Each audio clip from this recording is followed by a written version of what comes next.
Tonight on the Black Channel, Buckbreaking and Reparations. We are fully loaded. The Black Channel is live.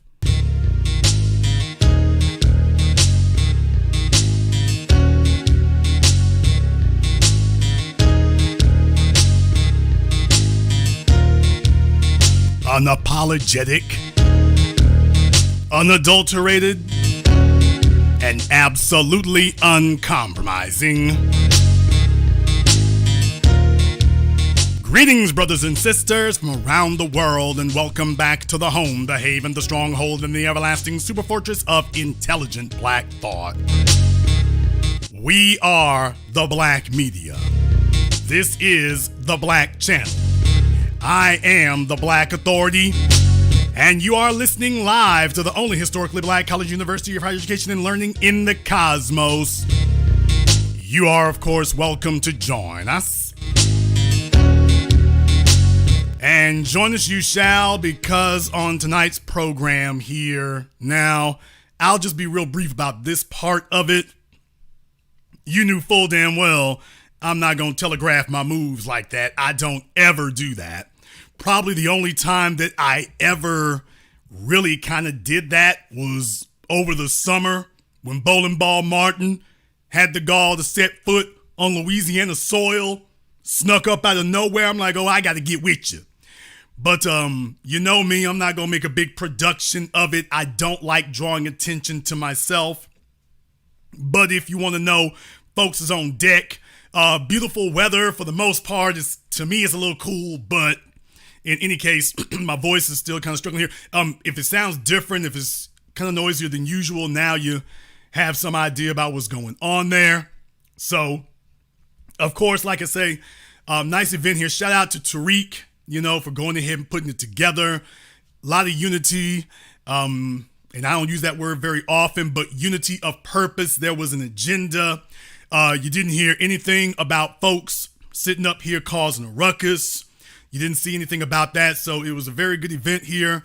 And just seeing how much engagement there was, that's the kind of thing you want to take a look at there. So definitely it was well worth it there.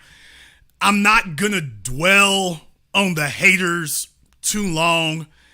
But I do want to address this to the Hebrew Israelites. Y'all, like I say, that's not a good look. To the Hebrew Israelites, that's not a good look. I don't know what they thought they were doing. Not really sure what that was about, but not a good look. Some of them been showing up in my comment sections, so I'm not really sure what they trying to accomplish. I'm not really sure what you're trying to do, but okay, fine, whatever. Like I say, obviously it must have had the intended impact, because Bowling Ball Martin, now you knew he's over there with a Baconator in one hand and a bunch of vitriol in the other. So folks were on Twitter giving him the business because he's pretending to go around the country and be relevant. Oh, Roland was over there hating. If you all were wondering what was going on, he was over there hating. And like I say, you can see even when folk were letting him know, it's like, hey, anyone checked on Roland? He's like, I'm doing great in Birmingham. I'm sure he's checking out all the barbecue spots.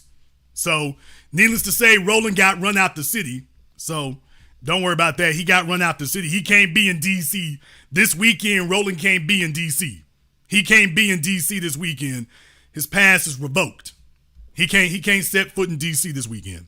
So, oh well. He talking about, I'm in Birmingham. Folks said he's scrambling here. Negro scrambling in full force this weekend with him being out.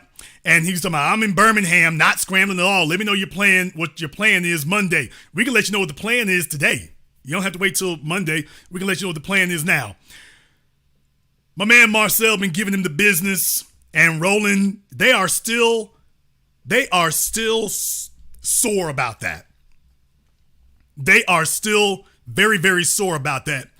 If you wonder what the point is or what events like this do, it puts a spotlight on the fact that it ain't just 2 or 3 people folks are willing to travel. They're willing to put their money where their mouths are. They're willing to show up in numbers. And it's not just 2 or 3 people. So you can't say that. You can't say that. So anyway, my man Marcel has been giving them the business about that. And he said, tell Marcel thanks for the shout out as I chill in Birmingham. You ain't chilling in D.C. Are there more people than he got votes against Clyburn? I guess he thought that was funny. Well, you know how it is on our side. Now that you done started it, one person said, tell him how many people you had at Fisk in the Appleton room, though. There was Roland and his cameraman. Someone said, how's the GoFundMe for that Sprinter van going? Y'all remember his Sprinter van. Now, when I left New Orleans the same day at the same time that Roland did, it was a hellified storm coming out of New Orleans. It was a hell of a storm. It was real bad. Well, Roland's folk was running so fast, they had an accident and wrecked his van. By the way, did he ever get that fixed? Did he ever get that fixed? My Escalade's fine. Did he ever get that fixed, though? All right. Never mind. Roland's face when the Alphas in Baltimore didn't show up. So, needless to say, he's sore as he can be because this doesn't reflect well on him. These kind of things don't reflect well. So, you know, Roland got to come in and hate because Roland's entire future, and I'm not off subject here, Roland's entire future, everything he wants to do is completely dependent on things like this not happening. He is selling himself to the Democrats and to white corporations as being the voice of Black America. That he speaks for the grassroots. That if you want to touch Black viewers and more importantly the Black electorate, you got to go through Butterball Martin. You got to go through him. If you don't go through him, you can't reach the Black electorate. That's his entire shtick. That's the entire sales pitch that he gives them. That if you want to reach Black people in appreciable numbers, you got to go through Jimmy Dean Martin. And now things like this put the lie to that. Things like this put the lie to that. He can't claim that when stuff like this happens. He can't claim that he represents the voice of the people. If you all agree with what I'm saying right now tonight, give me a thumbs up in the chat room and hit the likes button for me. If you're feeling what I'm saying here tonight, if I'm telling the truth, hit the likes button for me. Give me a thumbs up in the chat and hit the likes button for me. Otherwise, we'll go ahead and close it up tonight. I'm already kind of tired, so if we got to close it up tonight, we'll go ahead and do that. But he was upset about that. Very, very upset. Because he's been selling himself in that way. You can't claim that you represent the people and you're selling yourself in that way. It ain't gonna work. It ain't gonna work. So when you have events like this occurring, he's now got to cover his ass. He claimed he was speaking for the people and nobody thinks he speaks for the people now. This ain't a good look. The optics of this are not good. These are terrible optics. This is awful in his regard. And to make matters even worse, for Eckridge Farms Martin, to make matters even worse for him, his girl Tiffany Cross got fired from MSNBC, reasons unknown. Ain't really sure what's going on there, although there are some rumors about why it might have happened. Nobody's saying so definitively. So while Roland claimed he was out on the road and everything, and he's been, cruising all the eating spots, on his program in the title, it says, Black men unemployment rate drops, 2022 midterms and Black women, MSNBC fires Tiffany Cross. That's the last thing on here. Well, if you actually go and listen to his program, he doesn't say a damn thing about Tiffany Cross. This is all he says. So simple as that. Folks, Claude, I appreciate it, man. Thanks a lot. Thank you, folks. That is it for us. Remember, Election Day is Tuesday, not just in Texas, all across the country. Y'all have heard me talk about why we have to vote, what is at stake. I was going to address the issue with Tiffany Cross. I will do so on Monday's show. I'll be back in studio in Washington, D.C. Hey, Talladega. He'll be back in D.C. when it's safe. So according to Roland, he can't talk about Tiffany this weekend. He ain't got time. He'll have to address that Monday when he gets back from Five Guys. So he's not even trying to do anything. Now, Tiffany, since you got time on your hands, I imagine you're at home listening to me right now. Baby, don't you know what Roland just did? We're going to come back to the rally here in just a moment. But don't you know what Roland just did, baby? Tiffany, Roland wants your spot. He's not even being coy. Roland wants the weekend so he can put in some phone calls and see if he can get your spot, Tiffany. That's what this is really about. Roland's like, well, I want to address Tiffany Cross, but before I say something, let me make a few phone calls. Let me make a few phone calls. Let me find out if there's a position open. Y'all know Roland, Jamel Hill, Jamila Lemieux. They all sitting there waiting to go. By the way, shout out to everybody who has contributed to tonight's program here on PayPal, Cash App, or the Super Chat. Thank you very much here. So Chris Jackson, filibuster, great filibuster. Andrew Murphy, everybody else here, thank you very much for your support. We appreciate that. Yeah, Roland is letting it be known, hey, is there a slot for me? I'm not going to say too much because they might offer me a job. So, hey, Tiffany, so too bad, so sad you under the bus, but they might throw me a few coins. So let me see if I can tiptoe through. They might let me in. Hey, just because they kicked you out don't mean I got to go too. So Roland is sitting back playing in the cut and saying, oh, let me see how it goes. So, yeah, take a look at what your friend's doing to you, ma'am. He wasn't going to stick up and say nothing for you. He's like, hey, let me take care of me. So, yeah, all right. Yeah, those are your buddies, ma'am, in the old black media. Those are your buddies there. So, yeah, they're flustered, they're angry, they're upset, they're mad. It's a whole bunch of nonsense going on. And you knew it was something like that. But this is what happens when you have an agenda. It shakes things up. Yes, they noticed it. They noticed it to their chagrin. They've been capitulating about it ever since. So it's really, really good here. And like I say, I don't want to take anybody's thunder. I'm not here to do anything like that. I'm just letting you know, hey, we on deck. It's a good thing to be able to see things like that. So hopefully going forward here, it lets you all know you're not alone. You're not crazy. You're not stupid. You're not by yourselves. It ain't nothing like that.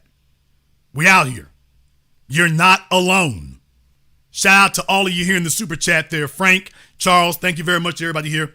Barbara, Miss Cocaine, Mr. Burkett, Miss Stevens, everybody here. Thank you very much. We appreciate your support here. And yeah, I know. A lot of folks out here, I wanted to cover the reparations part of it. And this is a big momentous event. That's a big momentous event because you need this. You need this at a time like this. You need this right now. And the reason that you need this right now is because our issues, historically, that set the table for us, our issues, as Dr. Claude Anderson warned us, we have been removed from the conversation for our issues, and the white supremacist media and the establishment has sought to make it about everybody else. things that were specifically set up for us, and now it's allegedly about everybody else. Case in point, on my page on Twitter, you can see where I was posting about a story from CNBC, how Asian Americans became the center of the affirmative action debate. So remember, when these folks put out headlines, these multi-billion-dollar corporations put out headlines, they put these headlines out for the sole purposes of framing the debate and framing the discussion. So they're telling you right now, it's over. Asian Americans are the center of the affirmative action debate, not black people. Even though black people are squarely the center of the affirmative action debate, they're telling you about what it should be. About what it should be. Shout out to everybody in the super chat. I see you. B1 as always.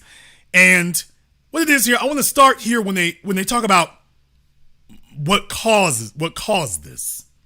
Because this is what you always need to take a look at here. If you're going to go over it and start talking about where it came from and where it begins, that's the kind of thing that you want to see there. You want to go into detail about that. So they talk about the Civil Rights Act and whatnot, and I want you to understand what they're saying there. They're not, that's not a game or a joke when they're talking about that. They talk about it as if it's in passing. Affirmative action, or race-conscious admissions policies, was put in place after the 1964 Civil Rights Act in an effort to integrate populations that had been historically excluded.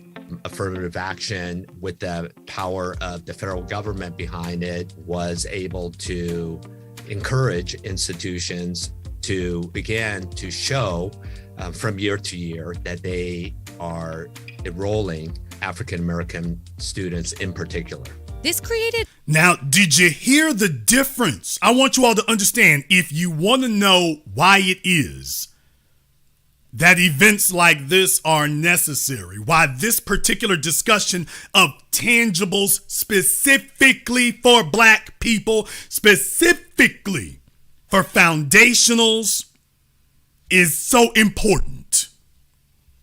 If you want to know why that is, that we say the debate and the discussion needs to be specifically and solely on what will be done for the descendants of American slaves, that what you just heard, that little trick bag language that the host just did, that the clip from the very man she was talking to had to correct, that's the reason why. Let me play that again so you can see the little trick bag language she just used. Policies was put in place after the 1964 Civil Rights Act in an effort to integrate populations that had been historically excluded. There was only one population that was historically excluded. Just one. Just one. The Asian population was statistically irrelevant. There's only been one population that has been historically targeted, historically marginalized, historically eliminated, historically discriminated against. Just one. But that's not what she said. It's not until she takes the excerpt from her guest that she was talking to that all of a sudden somebody says who it is. Affirmative action, with the power of the federal government behind it, was able to encourage institutions to begin to show from year to year that they are enrolling African American students in particular. Okay, the reason you have to say African American students in particular, because we're the only ones who were marginalized, we were the only ones who were targeted, we were the only ones who were excluded. That was it. There wasn't anything else. Never has been. So to say something like that is congenitally dishonest. And then you're going to tell me that Asians are the center of the affirmative action debate, and we have not finished the work, hell, haven't even begun the work of what needs to be done for the descendants of slaves here. We haven't even begun that. You haven't even started it. But let them tell it. And that's all you needed. This created unprecedented education and employment opportunities for marginalized ethnic communities, and studies published in the early 1990s also indicated white women were benefiting from affirmative action the most. Well, so CNBC is finally conceding what we've been saying forever. Amazing. Yes, affirmative action was supposed to be done primarily for black people, primarily for the descendants of slaves, primarily. And when they got done putting the lemon twist in it, it benefited white women, the other side of the privileged class. So that is why going forward, the lexicon has to be updated to be specific for us. Since you've decided you're going to sit up here and play trick bag language all the time, we're eliminating the trick and saying, give us the bag. No more trick bag language. That's all. But there's a little bit more to it here.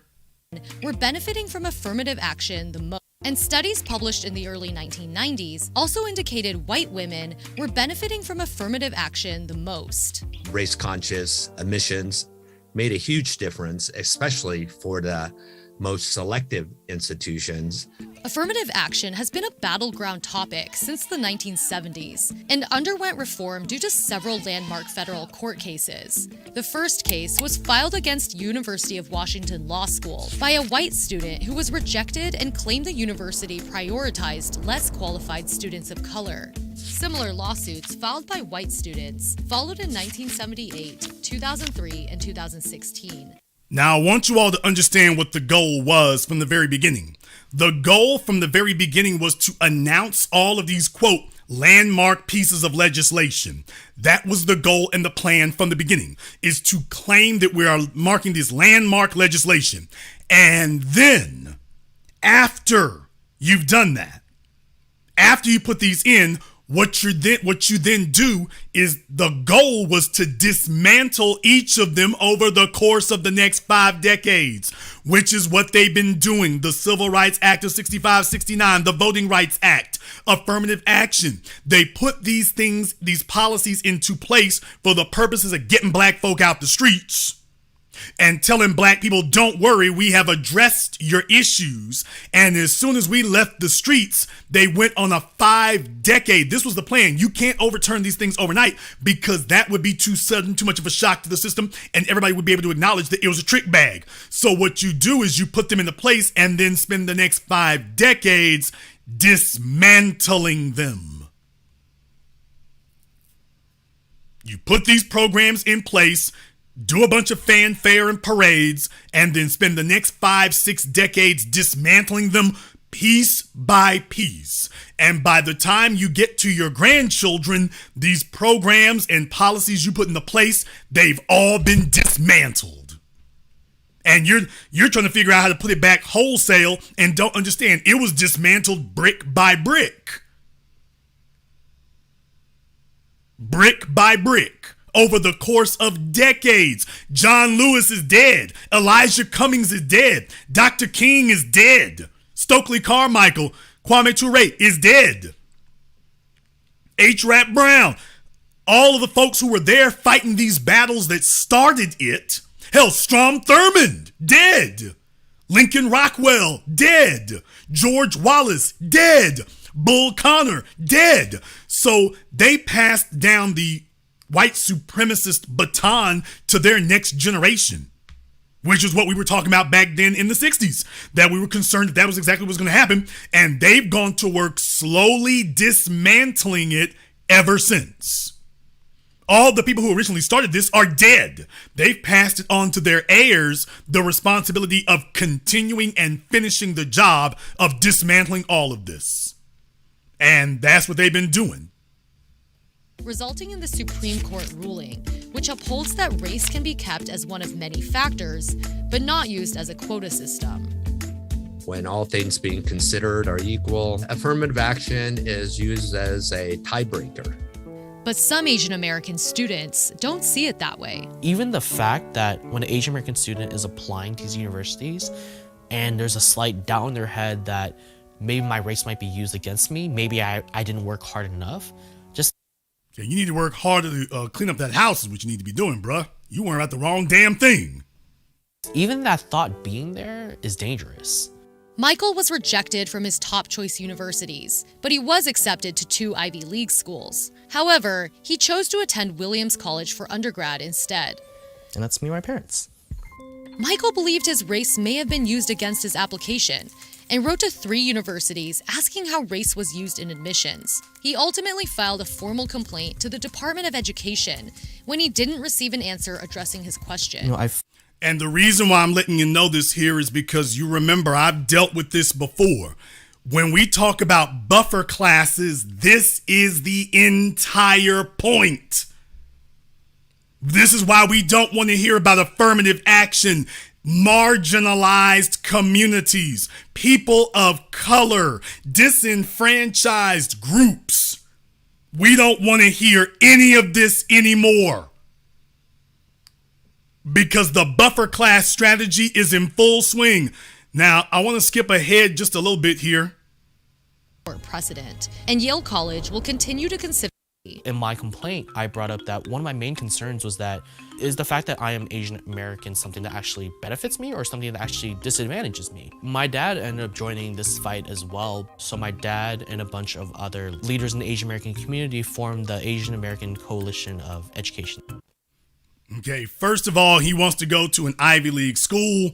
The name of your group is Asian American Coalition for Education, not Asian American Coalition of Education, sir. So right there, I'm like, I think I figured out why your admission was rejected. I think I figured it out. Grammar and composition, not his strong suit. We formed the Asian American Coalition of Education. With that coalition together, they together filed a joint complaint against Harvard University. Since 2014, we have lots of progress. And I always ask my son and, contribute to the community, service for the community.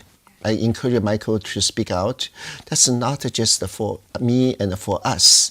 It's for the community, for fairness for everyone. Michael and Now, it's always amazing how people who've had all kinds of advantages, they've had all kinds of privileges, they call their privileges fairness. They call their privileges fairness, but there's a reason why here. Because you got to understand, this is why the subject always comes back to white supremacy. This is why the subject always revolves back around to white supremacy.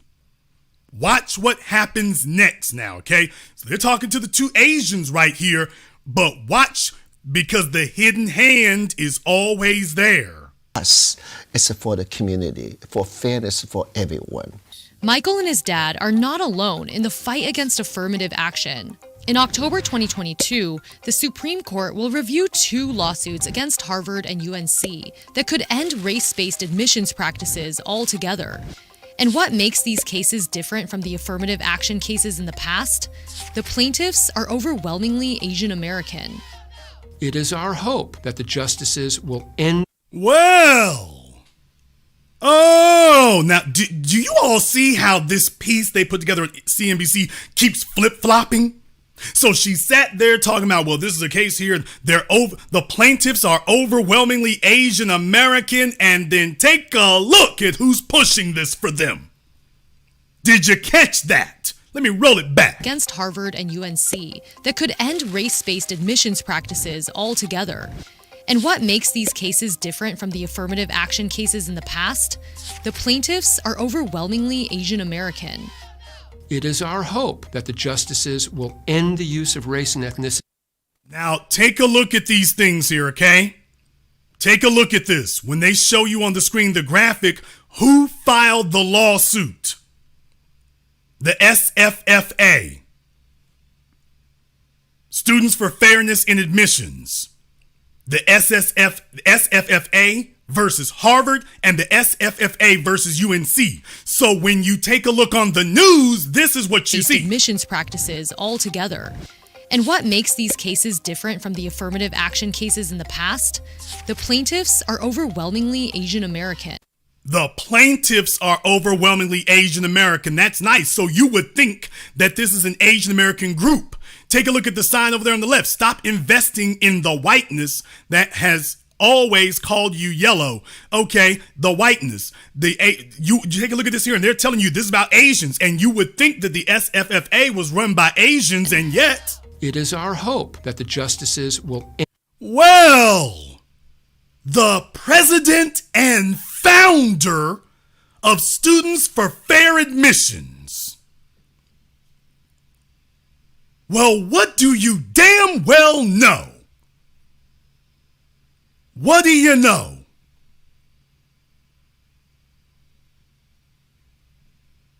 I'll be damned. So the Asians are the face of it. But you got white folk. This is a white group, and the Asians are just the front people for it. The Asians are just the front people to push a white agenda. I don't know how to make it more plain to you. I don't know how to make it more plain. They're literally showing you that this guy is using Asians as a wedge to be able to do that. They're literally showing that to you. will end the use of race. It is our hope that the justices will end the use of race and ethnicity, not only at Harvard and UNC, but at every college and university in the United States. Representing a group of anonymous students in these cases is the nonprofit Students for Fair Admissions, which has grown to over 20,000 members. In their case against Harvard, they claim affirmative action illegally uses race against them in admissions. Even if you don't think your kid will be affected because he's not applying to Harvard, he is. This is your fight. So sign up to be members of FFA. Asian Americans have the highest grades, SATs, and the most fulsome extracurricular activities. But they are downgraded. They're given demerits. Okay, first of all, Asians do not, African students do. That's the first thing. When I interviewed Jared Taylor, he attempted the same thing. So I find it all very interesting that Mr. Blum and Jared Taylor both share the exact same talking points. You've got these white men who are just so overwhelmingly concerned about what happens with non-white people, i.e. Asians. So very clearly, they're not concerned about Asians. The Asians are a tool that they're using to go after somebody else that they consider to be a far bigger threat. But you're not going to see a bunch of white men putting a bunch of money behind non-white people for the purposes of helping non-white people. If they're putting this much money behind non-white people, it's because it helps white people. That's the whole point. Highest grades, SATs, and the most fulsome extracurricular activities. But they are downgraded. They're given demerits on their personality by Harvard's admissions officers. They are deemed less likable, less courageous, less honest, have fewer leadership capabilities. Harvard denies discrimination in its admissions process. In a court filing, Harvard defended its use of personality ratings as a methodically set. So that's what you're experiencing here. That's what you're seeing here. You got folks sitting up here and making it clear we're going to spearhead this. They believe in putting their money where their mouths are. They believe in putting their money where their mouths are. They ain't playing about it. They're not playing about it. They know what they're doing. It's a concerted, organized effort, and they know what they are doing. Shout out here to Bobby Williams and Project Leroy, everybody else there in the super chat. Thank you very much for your support. We appreciate that. So that's the first one here, how Asian Americans became the center of the affirmative action debate. That's the first thing I wanted to show you here. I got three things, actually, all from CNBC. All from CNBC. So you can witness for yourselves what that's about. All from CNBC. There was another piece that they had done, also talking about Asians, which is how the model minority myth keeps Asian Americans out of management. Well, interesting. If you're wondering why it is that the white supremacist establishment is so unafraid, if you wonder why these guys are so unafraid that you want to, well, how could this strategy possibly work, Jason? I mean, they're promoting them, so aren't they going to disenfranchise themselves? Oh, no. Oh, no. Why, they're already on top of how to control that. They're already on top of it. After school, they make up 13% of working professionals and increased violence. In recent years, Asian representation among college students and in executive leadership has come under scrutiny. In corporate America, Asian Americans are the most likely to be hired into white-collar jobs, but least likely promoted into management.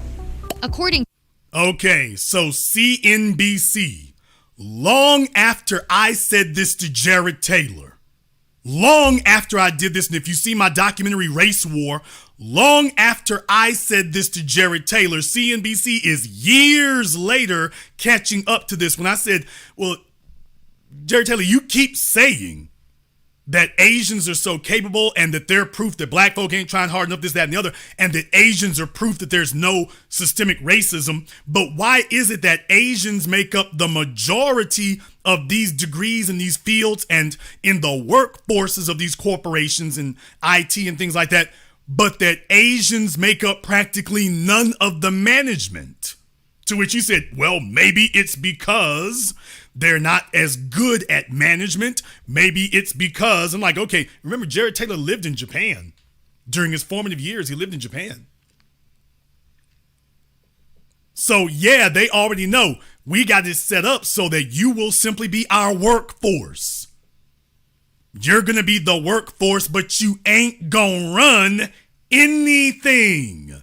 And that's the point that the gentleman here just made. Asian representation among college students and in executive leadership has come under scrutiny. In corporate America, Asian Americans are the most likely to be hired into white-collar jobs, but least likely promoted into management. According to studies, nearly 60% of Asian Americans go to college. After school, they make up 13% of working professionals, but just 6% of executive leadership. Generally, Asian Americans are perceived as smart, hardworking. Think about that for a few moments. So, yeah, they're given a leg up, but then there's a ceiling on how far they're going to go. There's 60% of college students, 13% of working professionals, but 6% of the executive leadership. Yeah, welcome to white supremacy. Welcome to white supremacy. Generally, Asian Americans are perceived as smart, hardworking, easy to manage employees. The problem with that model is that we're also seen as good workers, but not great leaders. Experts say the inability to rise through the ranks isn't due to a lack of ambition or work ethic, but rather a combination of cultural and societal stigma. In America, what we look for is bold and risk-taking leaders. And those are culturally incompatible with what you see in China and Japan. And so those people brought up with those beliefs are perceived as non-leadership material here in the United States. So, is the career suppression of Asian Americans a hidden form of racism? If not, why exactly have Asian Americans been underrepresented in management roles? And what can we do about it? We can't be lost on the fact that Asian Americans also need a lot of help. The D&I movement. Did you get that? We can't be lost on the fact that Asian Americans need a lot of help. And what can we do about it? We can't be lost on the fact that Asian Americans also need a lot of help. The D&I movement within companies is happening, but also I think this is no longer about just celebration of cultural holidays and things like that. It's really about what are we going to do to address the inequities in promotions, for instance, and in the rise to executive leadership. The model minority myth was first coined in the 1960s. First, they're going to talk here about Asian Americans coming in and how they built the country. So you'll forgive me if I go ahead and skip past that. They're going to talk about how Asian Americans built the country. Sure, they deserve the same kinds of chances and opportunities as white people, essentially. As Asian American college enrollment and workforce presence has expanded, it's also been assumed that they hold the most wealth among minority groups. But experts say this assumption has played a critical role in neglecting Asian subgroups that... Oh! Now, folks, did you hear? I want you all to listen to this. I brought this out because they're telling you, oh, by the way, there's a myth that Asians hold the most wealth among minority groups.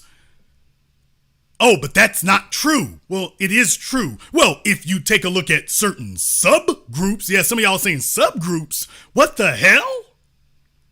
Folks, white supremacy got the trick bag ready. They got the trick bag ready. Yes, they're about to tell you about Asian poverty.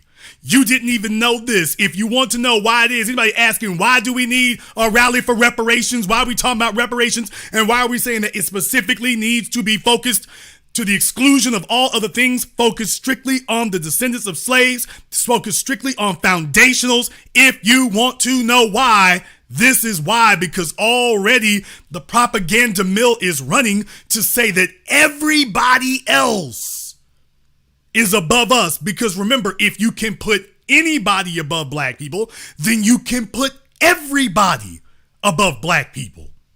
And that's the entire point. They believe that they found a non-white group that they can use as a wedge to block black people's progress and say, we need to focus on some other folks. So yes, even Asian Americans. All right, let me go ahead and play it for you. As Asian American college enrollment and workforce presence has expanded, it's also been assumed that they hold the most wealth among minority groups. But experts say this assumption has played a critical role in neglecting Asian subgroups that earn some of the lowest household incomes in America. And the lowest rung on the poverty ladder happens to be Asian, and that is a fact that is widely ignored. For instance, the Hmong, Bhutanese, Burmese, and Nepali populations have consistently had poverty rates higher than the U.S. average, with median household incomes reported below $40,000. But why is that? Why is that? So they're going into these ethnicities among Asians and saying, hey, take a look at this subgroup over here and this ethnicity over here. But why is that? Oh yeah, because these are the Asians, Southern Asia. You ain't really considered to be Asian like that. You're a little too dark. You're not Asian enough. You're a little too dark, so you don't get to participate with the others. But she ain't saying a word about that. That is a fact that is widely ignored. For instance, the Hmong, Bhutanese, Burmese, and Nepali populations have consistently had poverty rates higher than the... Now she's saying Poly, so you're talking about Polynesian, Burma, the Burmese, the Hmong. We talking about the darker skinned ones. She talking about Asia. We're talking, why are you not saying what the problem is? Why they're not mobbed up with the other Asians who've risen through the ranks? Oh yeah, because you the ones don't fit in with us. Shout out, a case in point, in California. Actually, I was watching a documentary about penitentiaries in Alaska. Penitentiaries in Alaska, when folks squad up there in the pen in Alaska, the white boys over here on one side, whites and Hispanics over there on one side, black folk and what they call them, when they say other, they're talking about like the Asian Polynesians. You have a large population in those areas. Same thing in California. When it comes to the prison system, you got the whites and the white Latinos on one side. You got black folk and the Polynesian Asian, whether, Samoan or whatever, on the other. When they say the other side, they got squad up with the black folk in the California prisons. This has long been known, long been understood. CNBC ain't saying a damn thing. Long been known, long been understood. They ain't saying nothing. So you're sitting up here pointing out quote unquote subgroups and you are leaving out the racial element to it. And yes, it is a racial element. When you're saying, hey, you folks are too ethnically dark. You like us, but you ain't really like us. So when you go to California and you see the fellas like to get sprung on them Vietnamese chicks, the Filipinos. They get sprung on the Vietnamese, Filipinos, Polynesians. Yeah, them the ones who they ain't really got a spot for them in Chinatown. They ain't really got a spot for them in Chinatown. But what do they have in common? These are the darker skinned Asians. These are the darker skinned ones that they leaving out. So yeah, you get left out of the wealth matrix. The rest of us are squadding up based on our skin tone. We squadding up. And we're squadding up against y'all. We squad up against you in Asia, and when you come over here, we squadding up against you over here too. But CNBC is leaving that out. For instance, the Hmong, Bhutanese, Burmese, and Nepali populations have consistently had poverty rates higher than the US average, with median household incomes reported below $40,000. We didn't all grow up with a silver spoon. Some of us grew up in the trailer houses with no hot water, just like my story. And we grew up around gang violence, just like my story. By grouping all the Asian Americans together and assuming that— Now, I consider that to be interesting. Go back here to Mike Kim. I consider that to be interesting, sir. I think that's a very interesting point to make. Because when we talk about the fact that when you go in the black neighborhoods, when you talk about the drug trade, you can't really get the weight you really need. If you ain't fooling with the Latinos or the Asians, you can't really get the weight you need. Hell, when it comes to illegal guns in California, if you ain't rocking with the Asians or the Russians, you ain't moving no weight. When it comes to illegal firearms in California, you gotta rock with the Asians or the Russians if you can meet any. You gotta rock with them. If you ain't dealing with some white folk or some Asians, you ain't gonna get it done. They carry the weight. They carry the weight. Now, they show us on the damn news, but they're the ones who carry the weight. They carry the freight. So yes, I understand where you come from, and that's what's going down. Nobody talks about that because they're too busy focusing on us, and we catch the hell from that occurs. We catch the hell from that occurs. But I want y'all to understand what they're telling you is they're telling you about impoverishment among Asians. Therefore, we need to do more for black folk? No, Asians. We got to do more for Asians. But no. And they will take these outliers. They will take these subgroups, these minorities within a minority, and that's gonna be their justification for passing black folk over altogether. I want y'all to understand that. They're gonna take these outliers, these exceptions to the rule. When we're talking about black folk, that's the rule. Poverty is the rule. Discrimination, disenfranchisement is the rule. Among these other folk, they're taking the exceptions and saying, okay, we got to pass over black folks as the rule and focus on the exceptions among these other people. You ain't fixed black folks' issue yet. No, we got to focus on everybody else now. US average, with median household incomes reported below $40,000. We didn't all grow up with a silver spoon. Some of us grew up in the trailer houses with no hot water, just like my story. And we grew up around gang violence, just like my story. By grouping all the Asian Americans together and assuming that all of them will do well just because you've measured them as a group, you end up ignoring the people who might not fit into that. I think which have led to policymakers sometimes just completely overlooking Asian Americans. Experts say Asian Americans also face a double glass ceiling in the corporate sector, with a barrier to entry and challenges advancing into leadership roles. There was this feeling of a lot of judgment from the executives, my peers, and feeling that I had to fit the mold that they wanted me, instead of focusing in on the qualities of the production that I was making. What they're telling us is, you're one of us, but you're not. I remember there was... Did you catch that one? Let me say that one more time. He knows what he's saying. Let me play Mr. Gee here one more time. Instead of focusing in on the qualities of the production that I was making. What they're telling us is, you're one of us, but you're not. What they're telling us is, you're one of us, but you're not. Yeah, we played the game. We went along with it. We supported the regime. We supported the system. Y'all supposed to give us our payback on the back end. And then when they showed up on the back end, they found out the door was locked over there too. Shout out to J Ham and everybody who's contributed tonight here on Super Chat, PayPal, Cash App. Thank you very much for your support. We digging into it deep.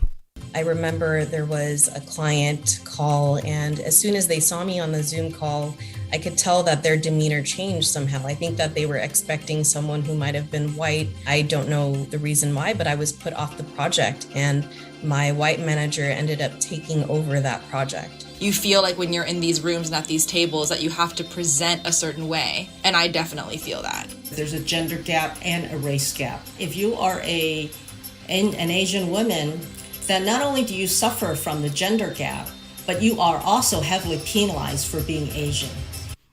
Boy, a new subgroup that needs to be helped over black people. Did you all catch that? We have yet another. She just created a new subgroup that needs support above and ahead of black folk. Wow, there's a gender gap and a race gap.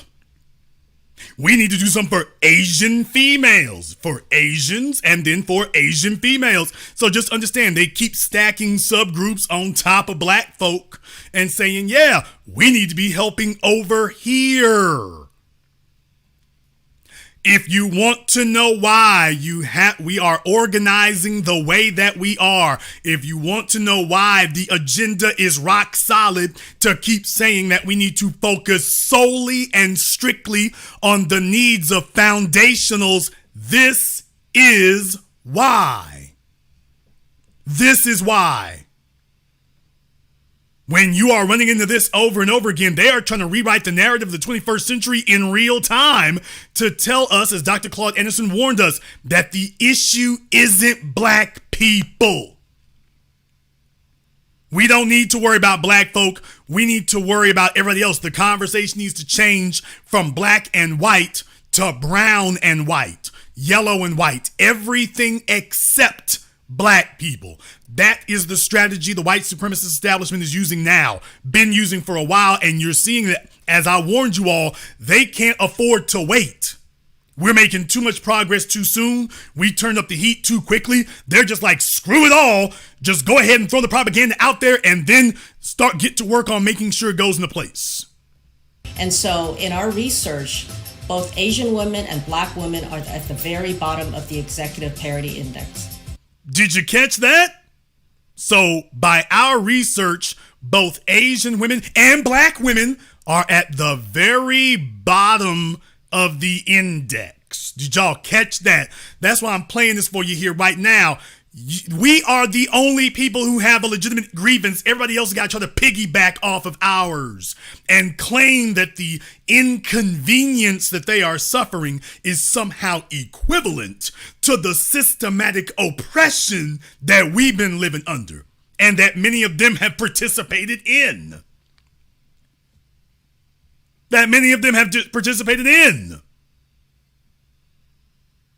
This is what they're doing. You're hearing her right now. She's trying to turn to a female issue and then saying, well, black and Asian women, because she knows you got to try to bootstrap that off of black folk. You know damn well the numbers do not support that, but you can only everybody mentions black people only as a way of indirectly steering the conversation towards themselves. They mention us only if it serves the needs of steering the discussion towards themselves. Otherwise, we don't come up. Women are at the very bottom of the executive parity index.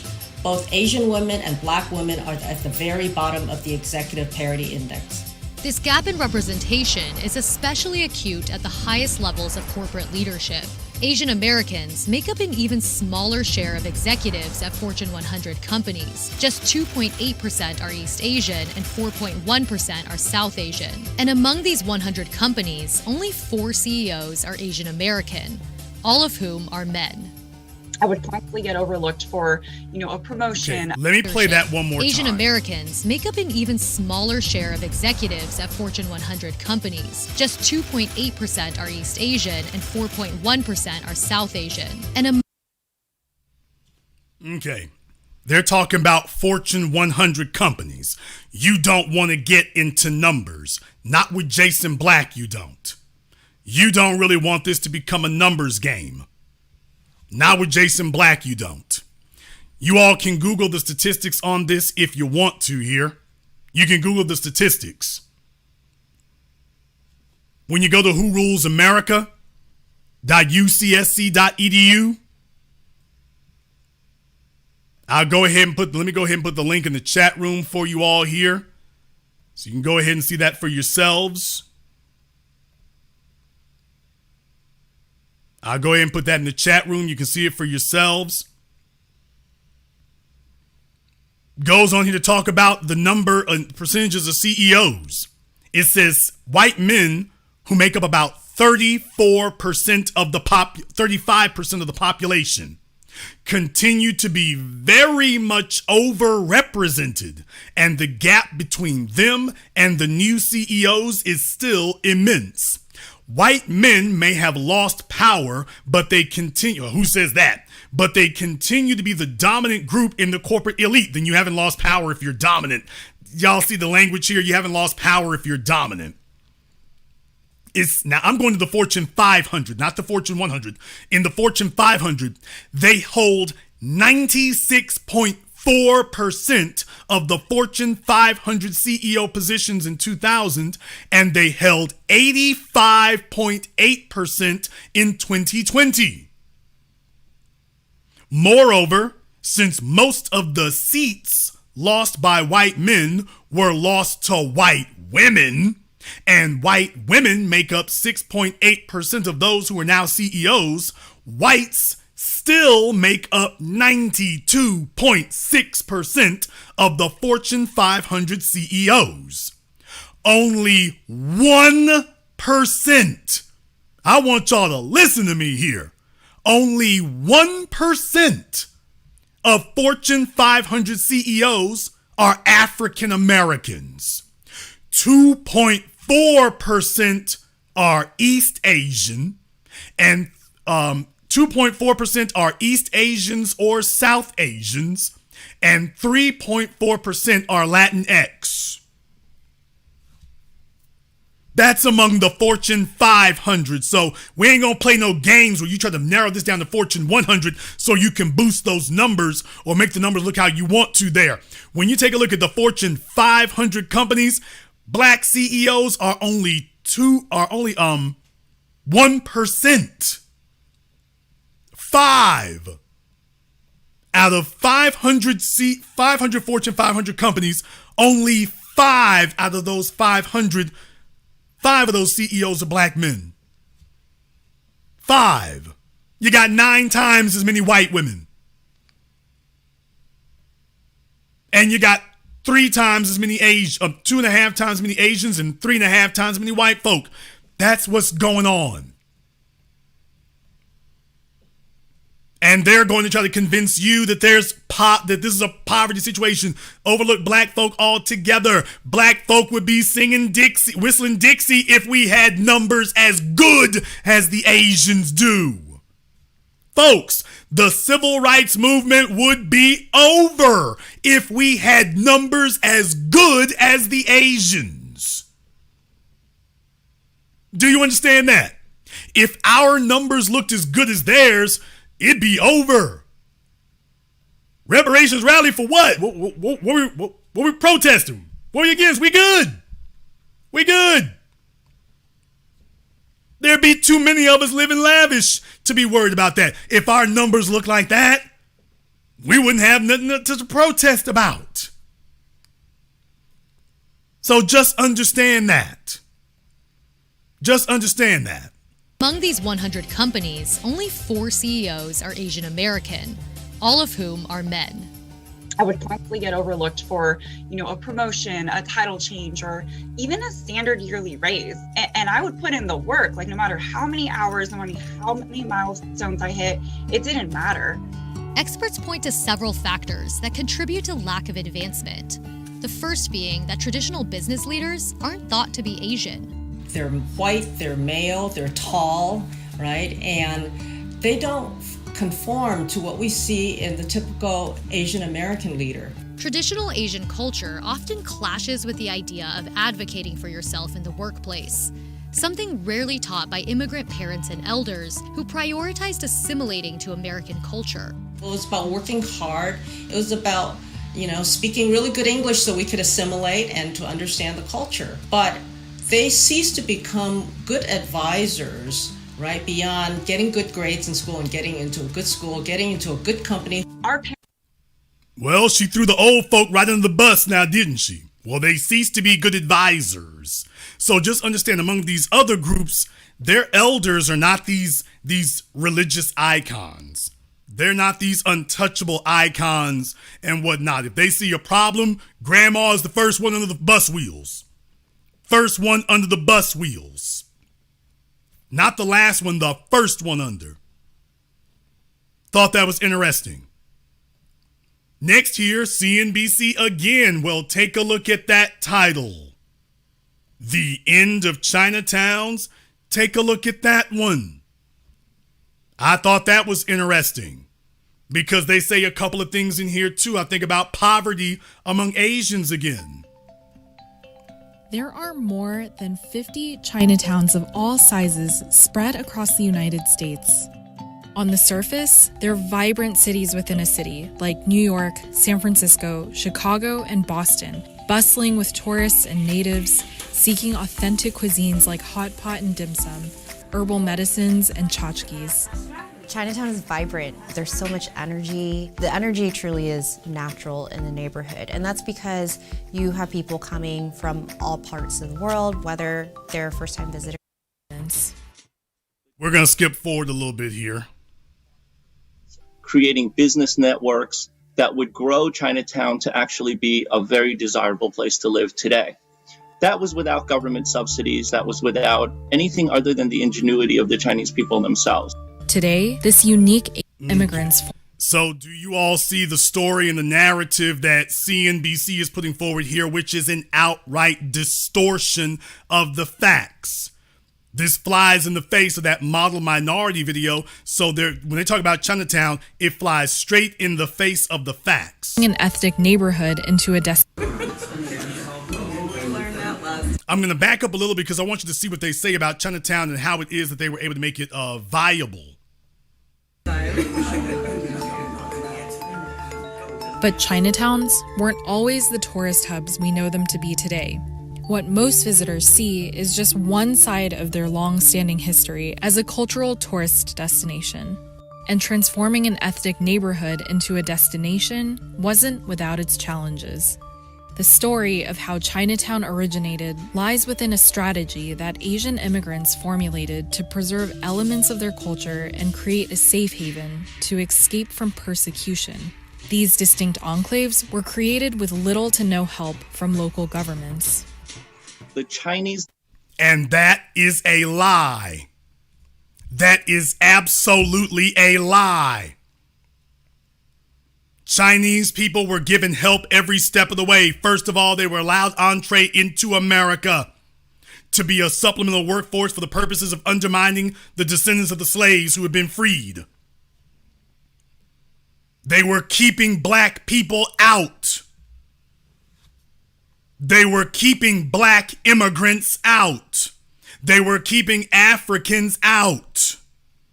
That was U.S. policy. Go look up Woodrow Wilson. It was U.S. policy to let everybody else in except you black folk. Not you. Asians, come on in. All the formerly non-white people, Irish, Italian, Greek, come on in. Mexicans, you don't even need a passport. Asians, come on in. Black folk, wait. Excuse me. Bag up. No. No, it's a free-for-all for everyone else, not you. So first and foremost, that's the first thing they were given. The next thing is, let me tell you all something, people. Non-interference is assistance. Getting the hell out of the way is assistance. When somebody's on the right track and you ain't throwing obstacles in their way. You're not tearing up the railroad tracks. You're not busting up the road. You're not burning down what they got. That is assistance. There was no headwind coming from government at any level, state, local, federal. There wasn't a headwind against Asians. There were inconveniences, there were problems, but there wasn't a systematic targeting. And that's what they're leaving out. They're going to go over the story of it and leave that part out completely. I'm going to go ahead and play it so you all can hear it. I won't interrupt it, but so you can hear, they just leave that out altogether. This becomes a pull themselves up by their bootstraps story. Distinct enclaves were created with little to no help from execution. These distinct enclaves were created with little to no help from local governments. The Chinese themselves started to acquire buildings, creating business networks that would grow Chinatown to actually be a very desirable place to live today. That was without government subsidies. That was without anything other than the ingenuity of the Chinese people themselves. Today, this unique Asian American cultural hub is coming under threat from xenophobia, the pandemic, and government inaction. The pandemic has taken a heavy economic toll on minority-owned businesses. Asian Americans have been hit the hardest. This has sparked a wave of activism. Now, did you notice the first thing that they focused on is the economic, the finances? That's the first thing that they focused on. They mentioned those other things in passing, but it's like, wait, by the way, back to the money. The pandemic, and government inaction. The pandemic has taken a heavy economic toll on minority-owned businesses. Asian Americans have been hit the hardest.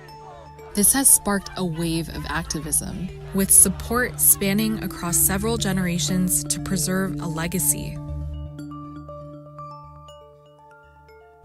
Chinatowns appeared early on after the arrival of Chinese in the United States for the same reasons many other ethnic communities formed. That is to say, they serve as a place of comfort, familiarity, sometimes security for newly arrived people. In 1850, at the height of the California gold rush, San Francisco became a port of entry to the first Chinese immigrants hired for cheap labor.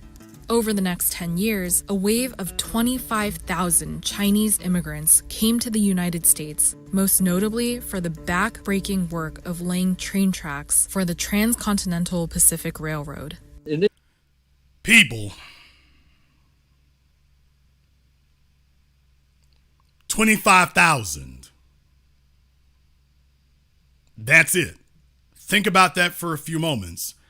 How much can 25,000 people get done? Well, you can get a lot done, I suppose. Can you get as much done as they're about to claim?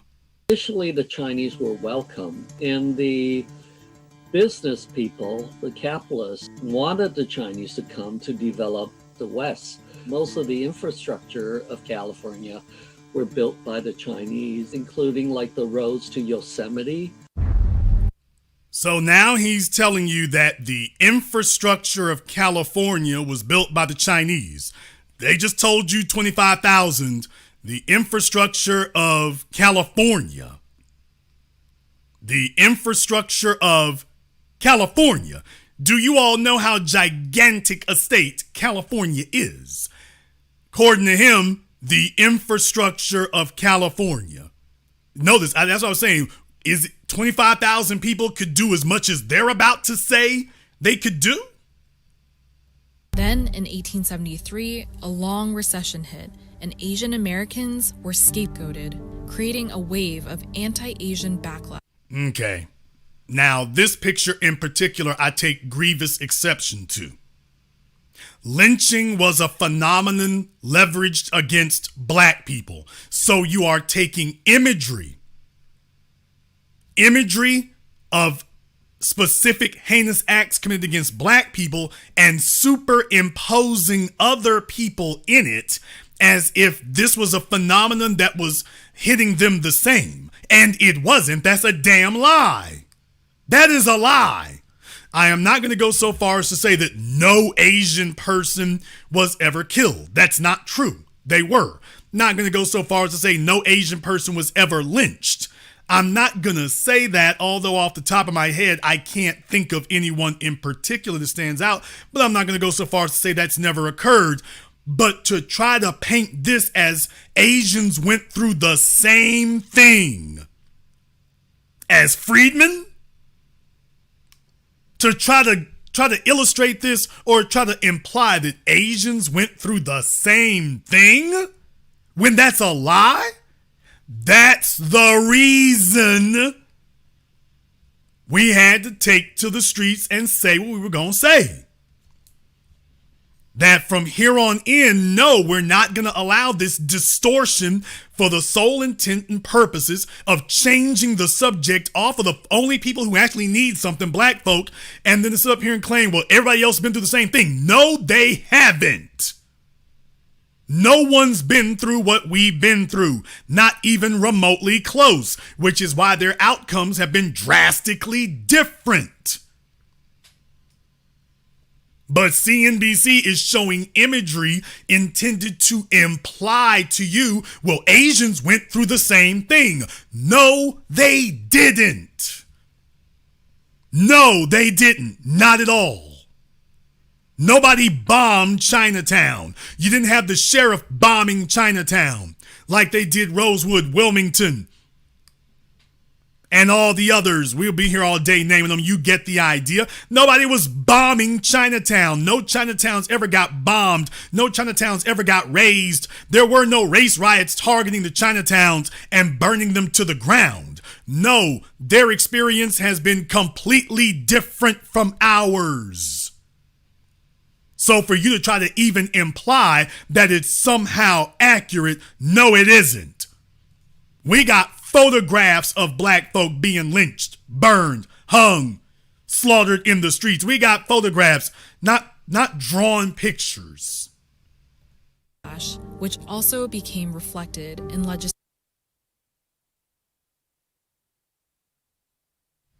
One more thing. I just noticed this on this picture. I just noticed this. Take a look at who's in the back. I just noticed this just now. Take a look at who they got in the back.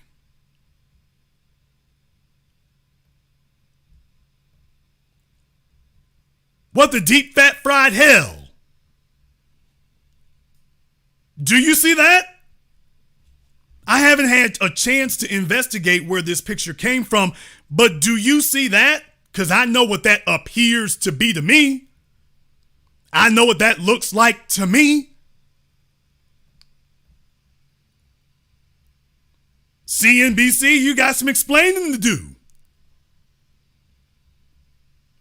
CNBC, you got some explaining to do. How in the hell you gonna put this up here? Talk about subliminals. Talk about your subliminal messages. Talk about your subliminal images. Talk about your subliminal images. Well, if we hadn't stopped to take a look at that picture and go ahead and go a deep dive into it, boy, that might have slipped right by you. That might have slipped right by you. Couldn't help but notice that one. Yeah, CNBC, you got some splaining to do. You got some splaining to do here. Black folk, when was we doing anything like that? When was that ever our bag? When was that ever our bag? When did we ever participate in the damn thing? What the hell? So that's why it is so important now that we make sure we keep the record straight on this. I just told you they're trying to rewrite American history in real time and apparently trying to paint us as the bad guys, that we was right there with everybody else.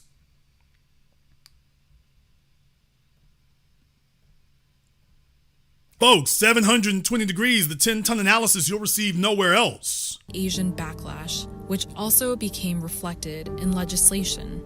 The Chinese being perceived as being too competitive and willing to work for too low of a wage.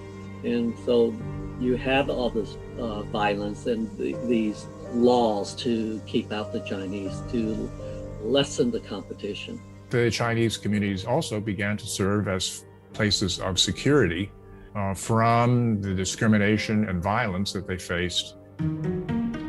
America's first-fledged Chinatown became a safe haven for Chinese immigrants. And since it was located in the heart of San Francisco, it quickly became a hub for trade and commerce. But then came the great 1906 San Francisco earthquake. After the earthquake, City Hall wanted to get rid of the Chinese because the Chinatown is a very valuable location, heart of downtown. Now, by the way, that's going to sound familiar to everybody. They're talking about Chinatown in San Francisco, but that's going to sound familiar to everybody. New York City, Canal Street, Los Angeles, Cesar Chavez. I've been to all of them. Those are all valuable pieces of real estate today. But then again, if you can actually hold something near a downtown area for any length of time, it's only going to be a matter of time before it becomes the most valuable piece of real estate. So folks, they're talking about San Francisco. It became a very valuable piece of real estate. Yeah, all of them did. All of them did. Philadelphia. Been to that one. Big ass convention center right there where Chinatown is. Right down the street from the DMV. And the Parkade. See my film Gentrified. So yeah, same story everywhere. Because they were allowed to stay and develop it unmolested. But some entrepreneurial-minded immigrants saw an opportunity in attracting visitors through its unique food and culture and commissioned architects to make the neighborhood more inviting. Okay, now one more thing. Whenever you have tether babble rise to the top, trying to tell you what is it that foundationals did here in America, and you got folk talking about cuisine is not culture. CNBC is literally telling you that. By the way, they're literally telling you that. That for Asians, that's literally been their cultural contribution. And they keep saying it over and over and over again. So think about that for a few moments. Entrepreneurial-minded immigrants saw an opportunity in attracting visitors through its unique food and culture and commissioned architects to make the neighborhood more inviting. The Chinese hired white contractors and architects to do this, and this is one reason why City Hall allowed Chinatown to be there. Faux Chinese architecture appeared with upturned roofs and temple-like filials on top of buildings, and the use of colors unusual to the rest of the part of the city to actually self-exoticize the Chinese community. So it was a vacation. So did you hear that? So they're telling you the Chinese in Chinatown paid white contractors to build it. So they passed the bag and they got white contractors to build it. And that's how they got it done. They're talking about in San Francisco, but they're letting you know they paid white contractors to do that. And the white contractors and the city after that left them alone. They had enough money to pay white contractors. And then after it was done, the city left them alone. Right in your own town, basically. And the Chinese pushed for that. Now, by the way, we would really have to do some financial forensic analysis to find out how much of that statement is true, how much that they actually paid for to be done by white folk, and however much wasn't. We'd have to do a forensic analysis for some forensic accounting. But for the time being, I got questions about that because from a forensic accounting standpoint, I find it hard to believe. But for now, we'll just stick a pin in that one for further examination in the future. The model of the American Chinatown has been replicated across America and around the world. Today, there are over I'll let this image speak for itself. I will let this image, I'll let this one speak for itself. Today, there are over 100 Chinatowns internationally. The rise of tourism helped Chinese communities save their neighborhoods. As cities expanded, so did their Chinatowns. But rising property values in some of America's most popular cities are creating tension between the community, its residents, and city governments.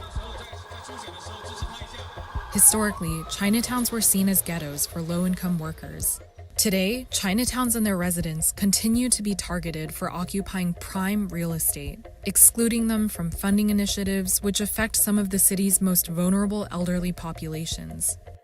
Now, hang on, everybody, 'cause here we go. You can read it on your screen, but if you want to know, well, Jason, why are you playing this? What does this have to do with claiming poverty? Here we go. Historically, Chinatowns were seen as ghettos for low-income workers. Today, Chinatowns and their residents continue to be targeted for occupying prime real estate, excluding them from funding initiatives which affect some of the city's most vulnerable elderly populations. And you forget that Chinatown, it's a community. It's home to a significant amount of seniors as well, and it's its own ecosystem. But when you look at Chinatown and how it has been represented in the past decade, it's a tourist destination. And when we accelerate gentrification, we're losing the sense of community that is vital. We are at this confluence of commerce, but also it comes with a price. There's a frustration that we have in Chinatown when politicians come to visit us in Chinatown. They shake hands with our business owners and our residents, but when it really comes down to helping us, somehow we're still forgotten.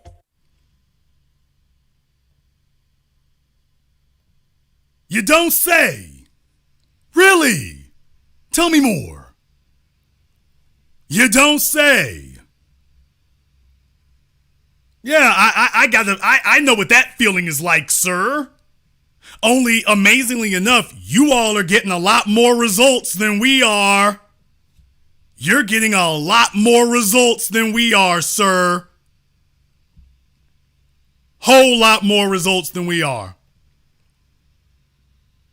Shout out here to Jay Shine Randoms. You're absolutely true about that. They cultivated those gangs and left them alone to handle their neighborhoods how they want to handle them. You want to know why the Chinatowns are so on code? Because the residents don't answer to the white authorities. The residents answer to the power structure that has been in charge there for decades.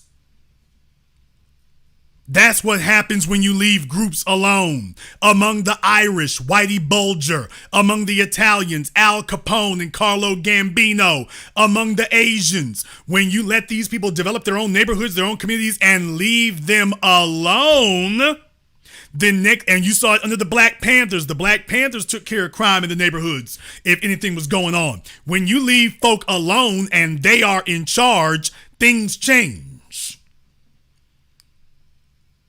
But when you let the white supremacist government be in charge of meddling and setting it up, bringing in the guns and drugs and making sure you got plenty of access to both, then all of a sudden things get nightmarish. But yes, sir, you might be upset because you ain't getting 90% of what you want there. We're getting 0%. So yeah, I know the feeling. They shake hands with our business owners and our residents, but when it really comes down to helping us, somehow we're still forgotten. Take the Chinatown in Manhattan, for example. The Small Business Services of New York City rolled out a $35 million interest-free loan to help low-income neighborhoods of color. But when they divided up the funds by zip code, parts of Chinatown were folded into Tribeca, one of the wealthiest neighborhoods in the world, where the average household income is nearly $880,000. We are essentially... Well, so they hit them with the trick bag too, huh? They hit them with the trick bag too. Well, they say, hey, part of your neighborhood is in Tribeca. 'Cause we ain't rich enough over here. So they hit them with the trick bag. When they started giving out the government money, they hit them with the trick bag. You know, Robert De Niro can use a couple million. Yeah, hit them with the trick bag too, huh? Yeah, you thought you were going to get off scot-free. You thought you were going to get out the game clean. Not so much. Shout out Pookie Jenkins in the super chat. Parts of Chinatown were folded into Tribeca, one of the wealthiest neighborhoods in the world, where the average household income is nearly $880,000. We are essentially a low-income community still. 27% of everyone over the age of 65.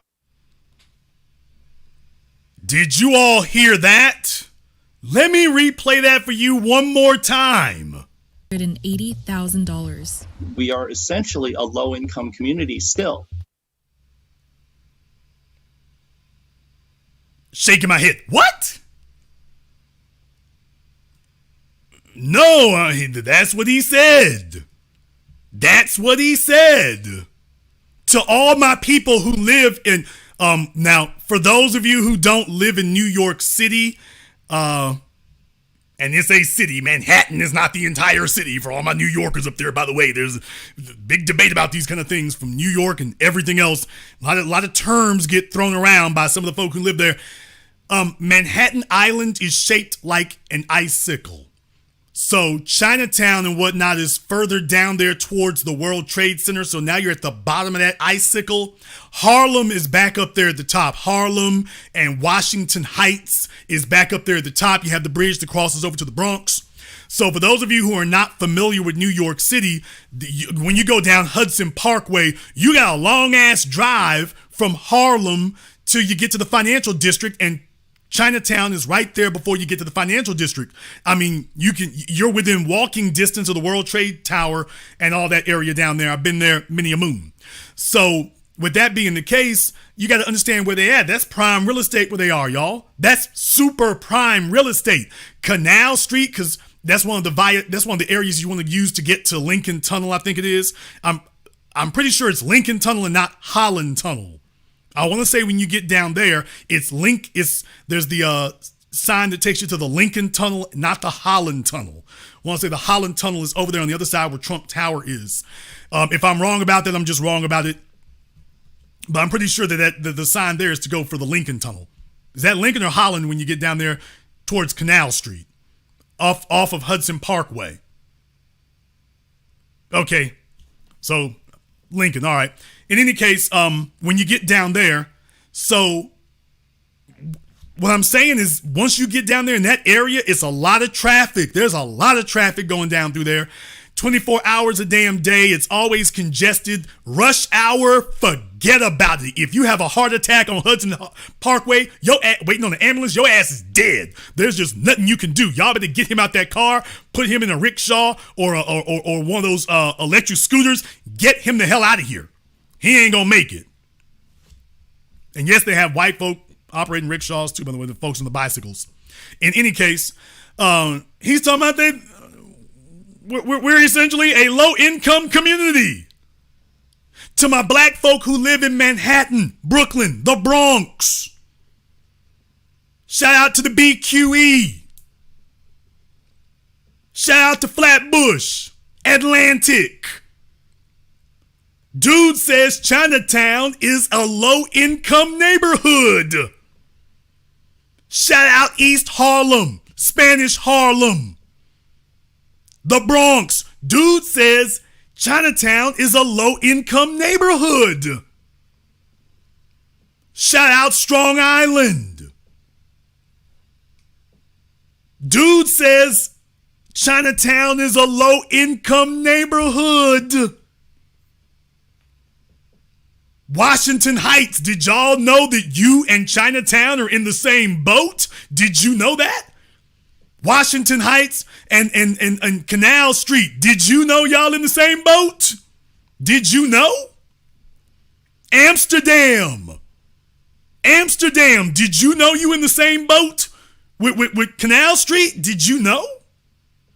Because according to him, y'all are in the same boat. Queens, we ain't gonna talk about Queens.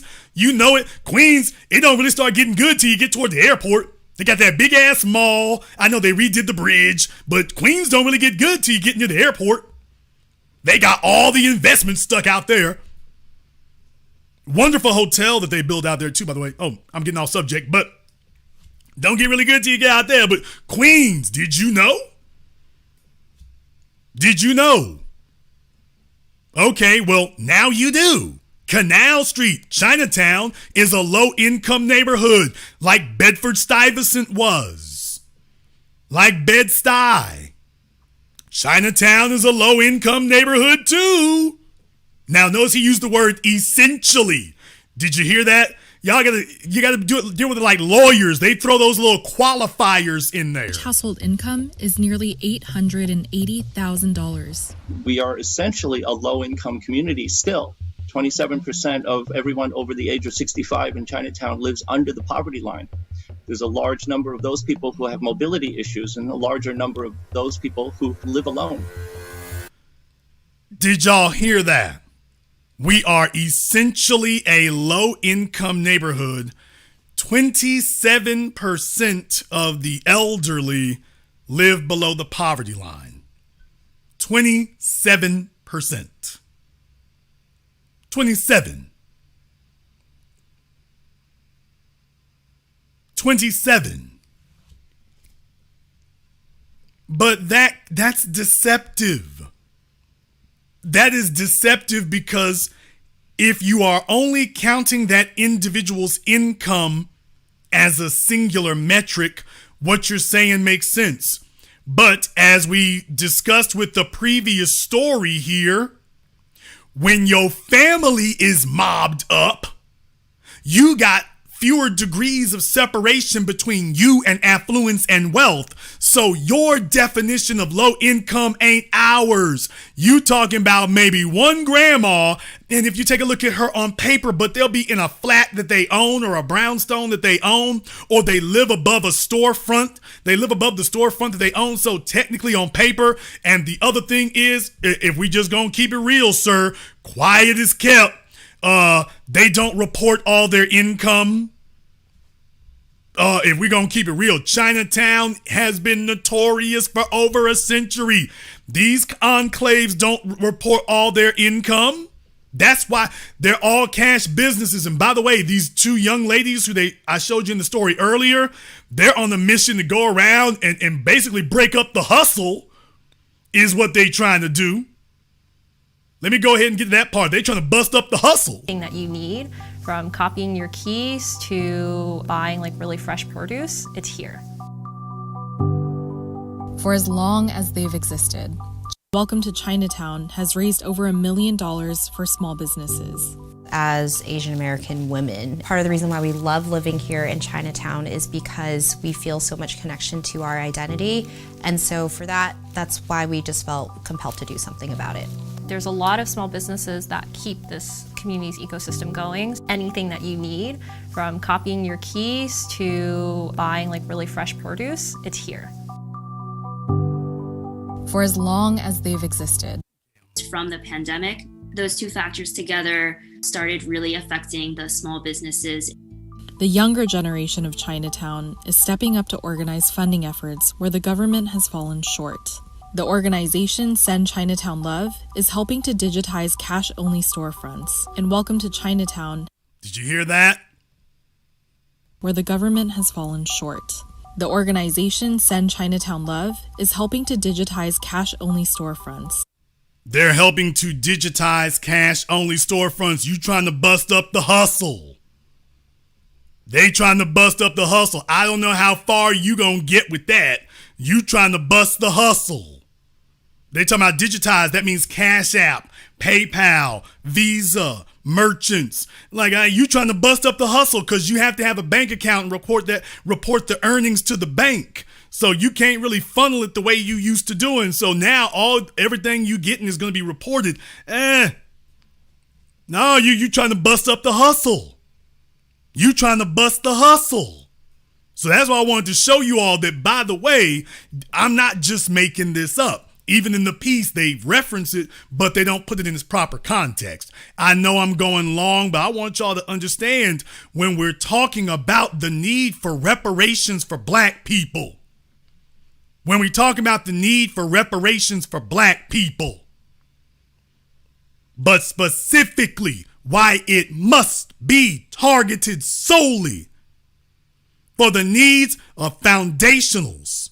Why it's got to be targeted solely for us, it is because we are the only people who have been overlooked. Everybody else is talking about the inconvenience. We are talking about an apocalypse that we've been living under all this time. Where the average household income is nearly $880,000. We are essentially a low-income community still. 27% of everyone over the age of 65 in Chinatown lives under the poverty line. There's a large number of those people who have mobility issues and a larger number of those people who live alone. The pandemic has also been financially and emotionally devastating to America's China. I'm going to leave that one where it is for this particular piece. I'm going to leave it where it is because I want you all to have all the information necessary here. I know it's a bit of a deep dive, but I want to be comprehensive. If we are going to say that we have to have reparations specifically for the descendants of slaves, specifically for us, because we've been overlooked, I want you all to understand they are already loading up the cart to argue why other groups are in the same boat as us, including now, they are now saying that some of the richest Americans, the Asians, that they're in the same boat with us. Black folk living in New York City. Are even the poorest Asians in the same boat with you? Hell, they're not even on the same block unless you find some Filipino in nursing school. And CNBC is going on a crusade to convince you that Asians are struggling like black folk are. No, not at all. That doesn't mean that you can't state your piece. That doesn't mean you can't state your case. I just draw the line at claiming that it's in any way comparable to what's happening over here. Because it's not. Not at all. If we woke up tomorrow with the Asians' economic quote-unquote problems, man, look here. Wouldn't none of y'all be watching the Black Channel? Too many of you would be sitting there running your stores. And you'd be making it pop off. Too many of you would be doing that. But by the way, one more time, I do want to play this right here one more time. Somehow we're still forgotten.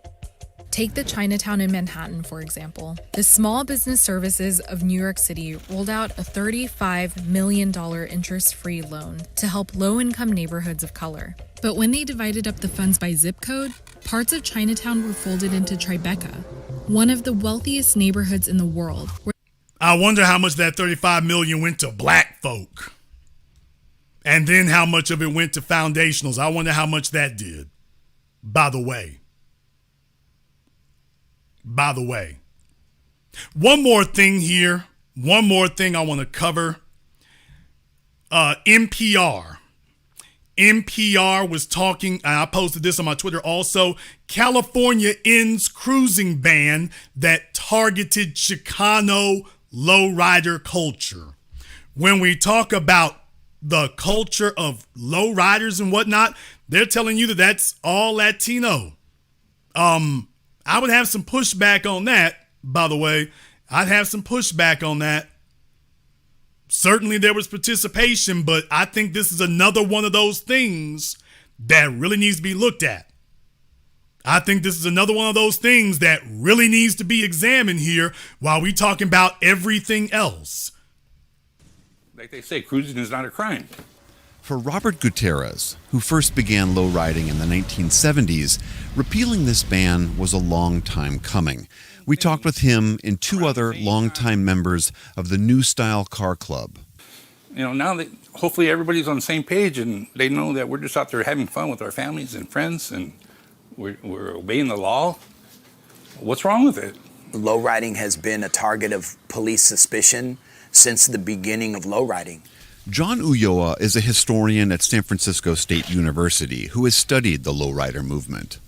He says lowriding dates back to the 1940s and grew alongside the Chicano civil rights movements in the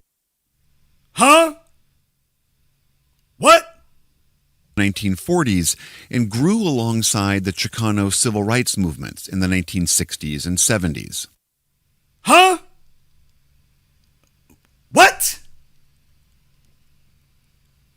Chicano civil rights movement, but you were white people. But you were white people. Civil rights movement. Huh? Okay. All right, y'all. All right. By the way, this story is from a few days ago. I posted it on my Twitter. By the way. Rider movement. He says lowriding dates back to the 1940s and grew alongside the Chicano civil rights movements in the 1960s and 70s. Having the cars and the people who built the cars, people who drive the cars present is quite a cultural statement, and it's a visual reminder and a visual cue about our pride as Chicanos. It was popularized in the famous song Lowrider by the funk band War. Let me freeze that frame right there. Let me just stop the bull jive. Let me freeze that frame right there. Before they go ahead and try to skip out to something else. Let me freeze it right here. Okay, just so we keep the record straight. About our pride as Chicanos. It was popularized in the famous song Lowrider by the funk band War. All my friends know the lowrider. All his friends? Really? All his friends, are they members of the Chicano civil rights movement, sir? And War. All my friends know the lowrider. Okay. So all of his friends are Chicano, I'm taking it? Is that it? Because he's literally telling you the song, all my friends. What? I'm just, really? Okay. Are you sure?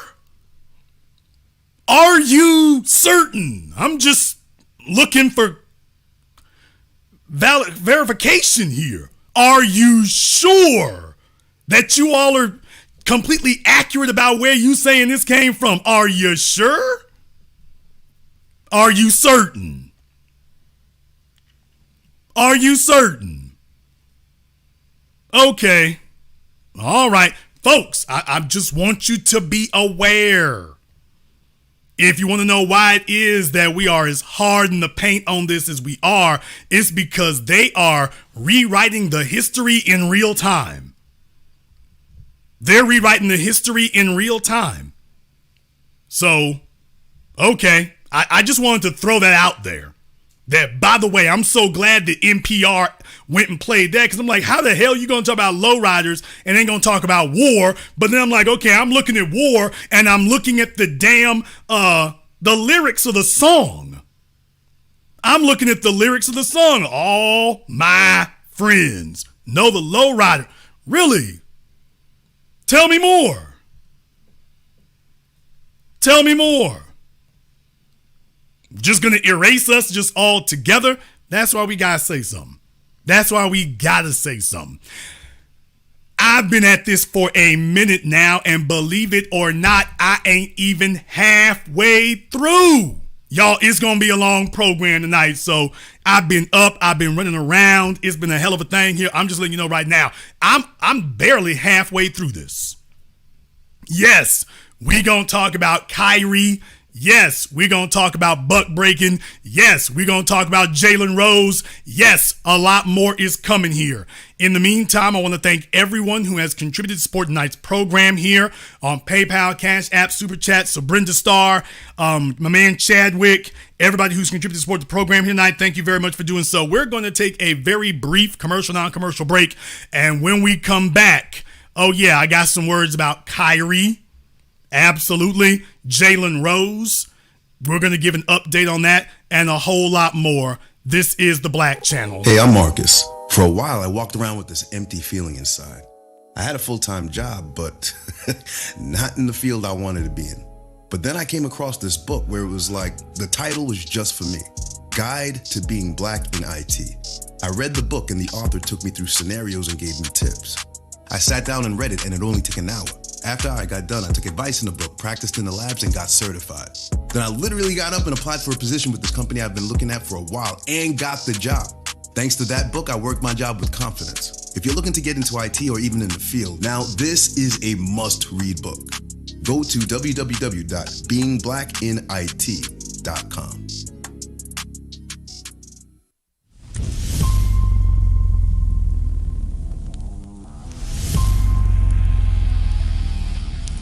I am Black first. I am empowered. I am on code. I am motivated. I am a proud foundational. My name is Maria Sellers, and nothing will come between us. Buy the sci-fi novel, Nothing Will Come Between Us.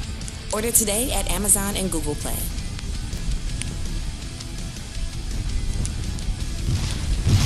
Visit spiritofo1811publishing.com. Our story, our family. Join 6zeros.net, a forum built to discuss all things relevant to Black people. On our forum, a check doesn't mean you're famous. It means your Blackness has been verified by our staff. Sorry, Chad. We also have premium merchandise with same-day shipping on most orders. And when you're ready for some dope content, check out the 0 Hour blog. Don't just sign up, post. I'm having a really good time with you tonight. I'm having a good time with you too. Want to go somewhere private? Just for us? I like that. Great. Meet me at 6zeros.net. Black owned, Black operated.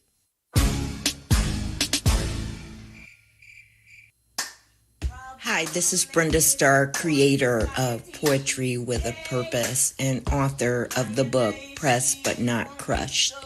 Pressed But Not Crushed is an anthology of political poems that address current and historical issues in American descendants of slave population and African American population. The book describes slaveries and its residuals, Jim Crow segregation, social depredation, and other relevant issues to American descendants of slaves and African Americans, including the current political climate that does not address our issues. This is the Black Channel. I am your host, your brother, your humble servant, the Black Authority. Very glad to be with you all here this evening. And as we have been discussing here, reparations, we have been discussing reparations here, fresh off the march here in D.C., fresh off the rally here in D.C. And while we're talking about reparations, it would be incomplete if I did not also talk about buckbreaking.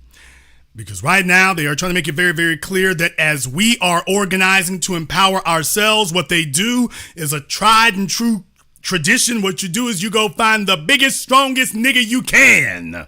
And I use the language I intend to use because they're the ones who created the word and the method. You go find the biggest, seemingly strongest one you can.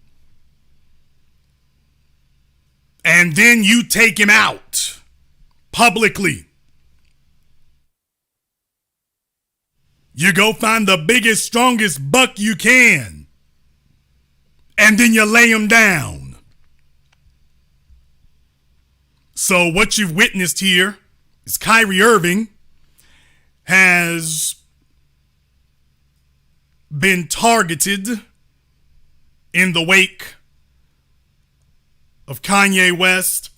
And what they want to show here is, once again, just like I showed you earlier, they've been using the Asian community as their wedge. You see, the white supremacists can't come after us directly. The white supremacists cannot come after us directly. So what they've done instead is they're using other groups, first Asian, now Jewish people. We're going to use other people as the stalking horse to go after you. We're going to use other people. We can't go after you ourselves. We're going to use other people as our wedge to go after you. So in the case of Kyrie Irving, that has happened. In the case of Kyrie Irving, now, first of all here, the first articles that came out, this is what it was saying. You take a look at this here from ESPN. Oh, they were supersonic on it, wasn't they? ESPN, Kyrie Irving cites responsibility, stops short of apology. So, I mean, they were on his bumper the entire time. They wasn't playing no games. They were like, we are determined to do this. So then they brought the heat down on the Nets. The commissioner of the NBA, Mr. Silver, who is Jewish himself, he said, I'm going to be talking to Kyrie personally at some point. So this went all the way up to the very top. Isn't this amazing? Now, if the commissioner of the NBA were black, and a white player had done something like that had offended black folk, and you still can't tell us what he actually said or did that was offensive, but if he had done or said something that offended black folk, would white society support a black commissioner saying, I'm going to have a talk with him at some point here. He going to come talk to me himself. Would they support that? Would they support that? Would they? That's my question. So after hounding him and whatnot, later, Kyrie Irving finally apologizes after Nets suspend him for failure to disavow anti-Semitism, and still don't know what's anti-Semitic about saying that black folk are the original Hebrew, that there are black people who are the original Hebrews. Still can't figure out what's anti-Semitic about it. But they got him to apologize for citing historical truth. You have to apologize for that? Well, yeah, if you're going to bust up our hustle, okay? And then, of course, like I say, they want to make sure that they put it in its proper context. So TMZ, Harvey Levin, you lecherous bastard. Kyrie Irving finally apologizes, but fans question sincerity. What the hell? Now, this is the article in particular I want to focus on. I want to focus on this article in particular. And by the way, earlier here in the last 24 hours, Nike says they are suspending their relationship with Kyrie Irving. So they made it very clear real quick. We going after the bag. We going after the money. We going to put down Kyrie as a lesson to the rest of you. But in any case, the story from TMZ, and there's a reason why I want to specifically read the story from TMZ. Specifically a reason why I want to do that. Specifically a reason why. Says Kyrie Irving finally apologizes, but fans question sincerity. Kyrie Irving is finally apologizing for tweeting out a link to an anti-Semitic film, allegedly, though many fans are questioning the sincerity of the Brooklyn Nets star's mea culpa. The 30-year-old wrote out the I'm sorry in a lengthy post on his Instagram page late Thursday night. 1 week after he promoted the film, Hebrews to Negroes, Wake Up Black America. Now, I'm going to skip down here a little bit.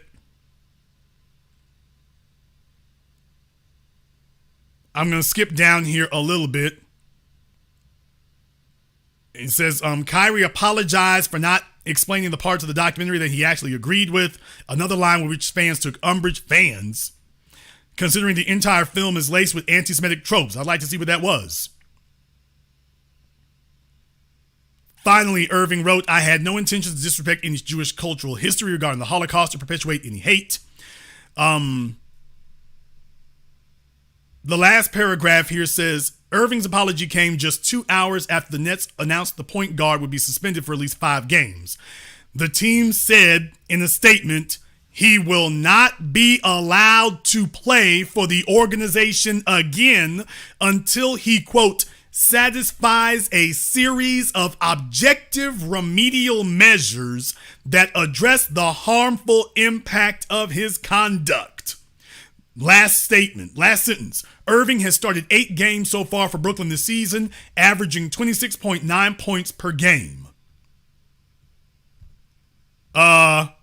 Okay. Now, in Rolling Stone, I want to make sure I got the right one here. In Rolling Stone, Rolling Stone magazine had a piece that they did about Kyrie also. And they were talking about what is being expected here. They're talking about what's being expected. And they're the ones who also echoed that he's not going to be paid unless he finishes what they want him to do as far as conceding to their demands. But another article on TMZ, Anti-Defamation League refuses donation, gives back $500,000. The Anti-Defamation League is refusing to accept Kyrie Irving's donation, with its CEO saying in a statement Thursday the organization is giving back the $500,000 that the Net star donated this week. Now, think about that for a few moments. Think about that for a few moments. When other groups of people, this is a group of people, he didn't say nothing about the Anti-Defamation League. Other groups of people, if they are offended by black folk, you got to pass the bag. If you offend them, you got to pass the bag. So for Kyrie Irving, it was, oh no, you gotta give up some money. You don't get to say you're sorry. You got to give up some money. People, I got some questions right now. Okay, if them's the rules, I got some questions about these rules. I'm trying to figure out, did we demand this a Paula Deen? Did we demand this a Dog the Bounty Hunter? How much money did he have to pay to quote black groups and organizations? How much did he have to pay? When did he do that? When did he do that? When did that occur?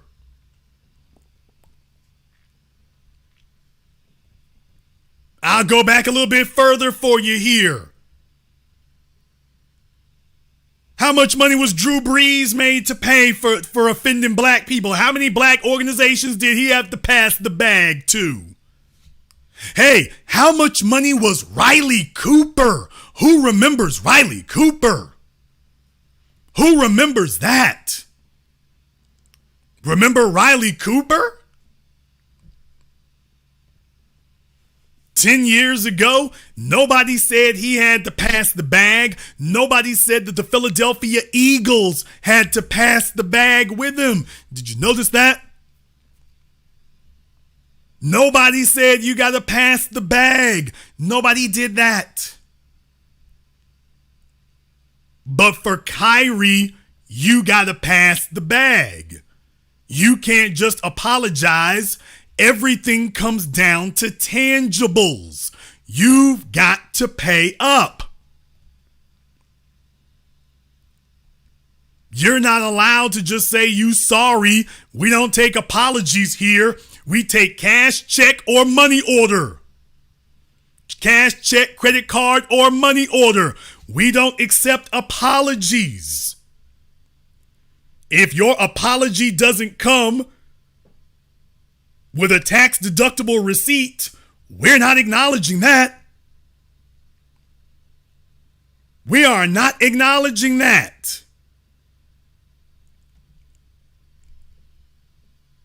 Now, in Rolling Stone, I was trying to get this before, the net suspension follows Irving's non-apology on Wednesday, in which he, quote, took responsibility for his action and said he doesn't believe that what the film said was, quote, true or reflects my morals and principles.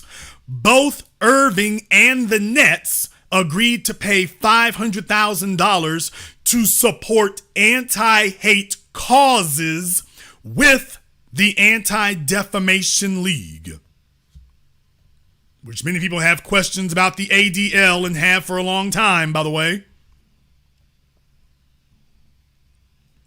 But by the way, you got to pay $500,000 to, quote, support anti-hate causes. So for other people, when you do something to offend them, when you do something to offend white women, apology ain't enough. You got to pass the bag. You got to drop off tangibles. This is why I tell black folk, I don't argue with nobody over no damn apology, because I don't know if your apology is sincere. But if your check clears the bank, I know your money was sincere. So I might not be able to prove that your apology is real, but I can prove that your payment is real. So yeah, you can apologize. If your apology does not come with a tax-deductible receipt, I'm not accepting it. You know why? Because ain't nobody accepting that from us. Ain't nobody accepting that from us. That's the reason why.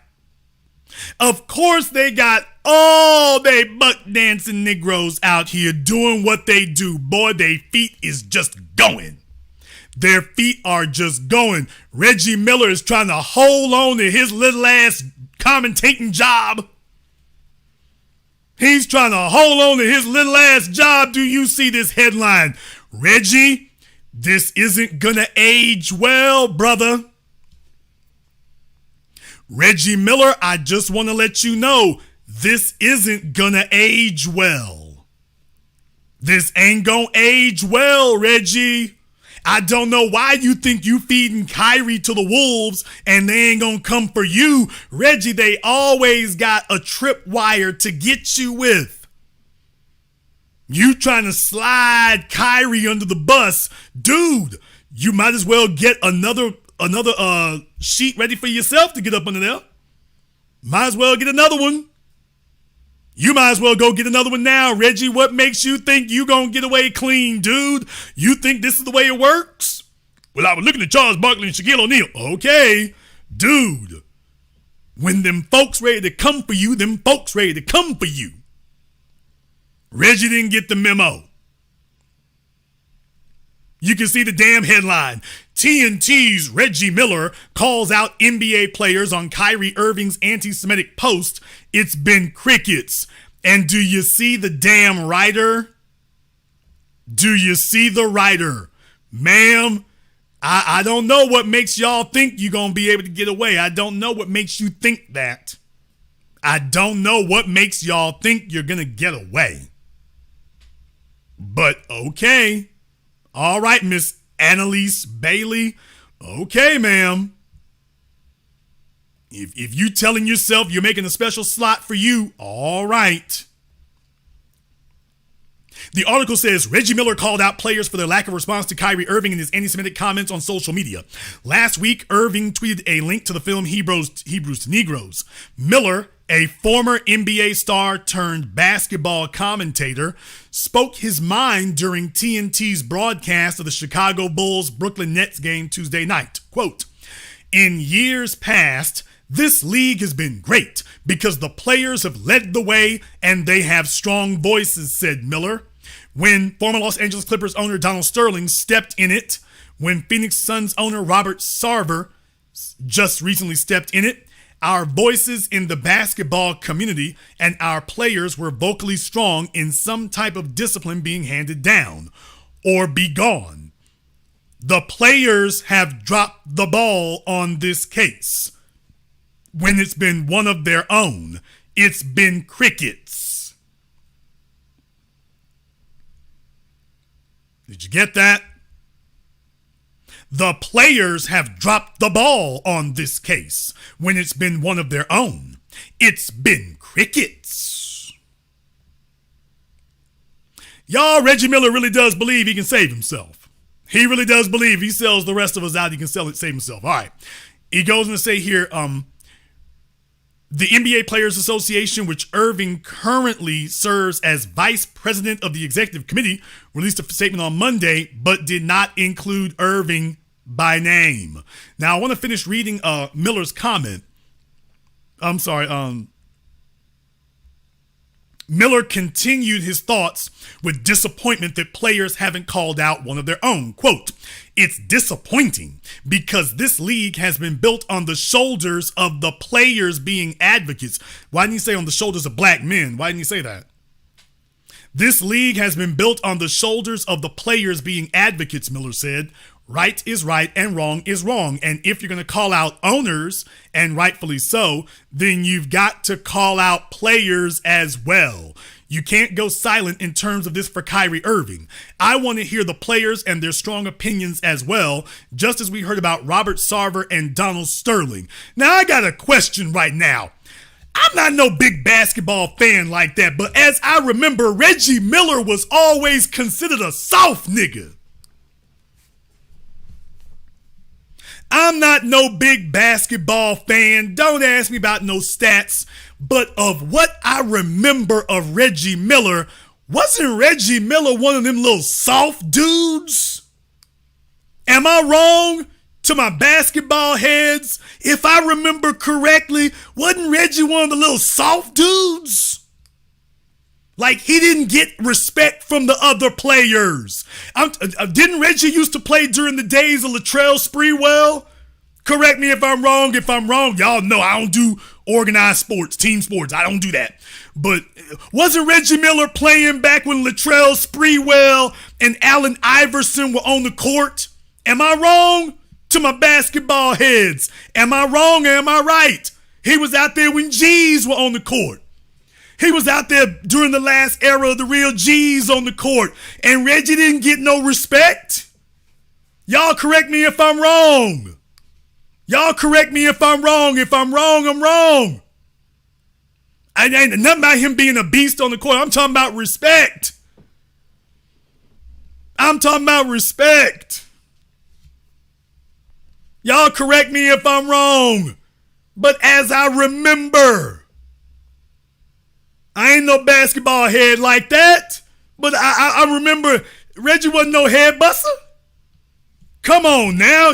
Some of y'all, I know this is what always happens when we get into team sports. It's always going to be somebody that's where they lived. If you live where he was, if you live where Reggie used to play, you going to rep your hood. So this always happens when we get into team sports. But y'all, I don't remember him like that. I don't remember him like that.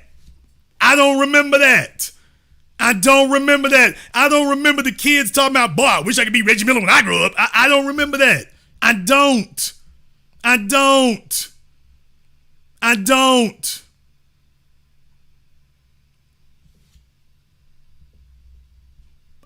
Manhandling Kobe ain't... Who didn't manhandle Kobe? What you talking about? Manhandle Kobe? Who didn't? What you talking? Who didn't? In the chat room, John Rodrickson, his career ended with a whimper. Yeah, because I'm like, I didn't even know he was retired. That's how he went. I remember Shaq getting retired. I remember Kobe. I don't remember Reggie. I don't remember. I remember all these others when they left. MJ, Dennis Rodman, we all remember them. Reggie, when did he retire? When did he go? When did he go? All right, fine. You got some fans out there. Reggie was a head buster. Man, if you don't stop.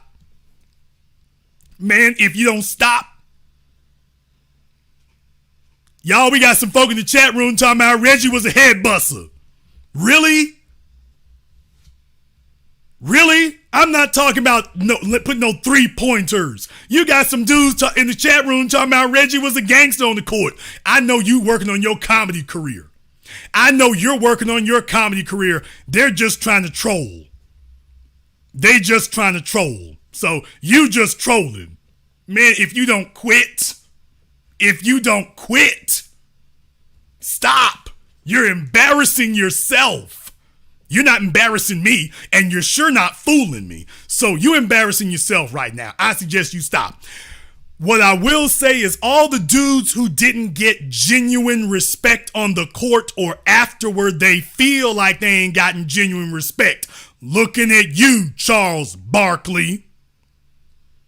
Charles Barkley was on the court, but now I remember that one. Charles didn't really have no respect like that. He was out there, but wasn't no kids talking about, damn, I can't wait till the new Barkleys come out. Even when he was playing, he was big and he was strong, but he was from that big, strong, slow era. That nigga was like a school bus turning around on the court. He didn't like the little dudes, but they around him like flies. Charles was the last from the big, slow era. Him and Shaquille O'Neal. So that was back when they thought these big lumbering dudes was the way to go. We're going to see if we can just get some big lumbering guy. We need somebody to cover Barkley. Come here, Shaq. All right. Speaking of Shaq, Charles Barkley and Shaq, the two folk I'm talking about. So Shaquille got respect sometimes, but we all know Shaquille had weak spots. And I'm telling y'all, Shaquille has held that against the sport ever since.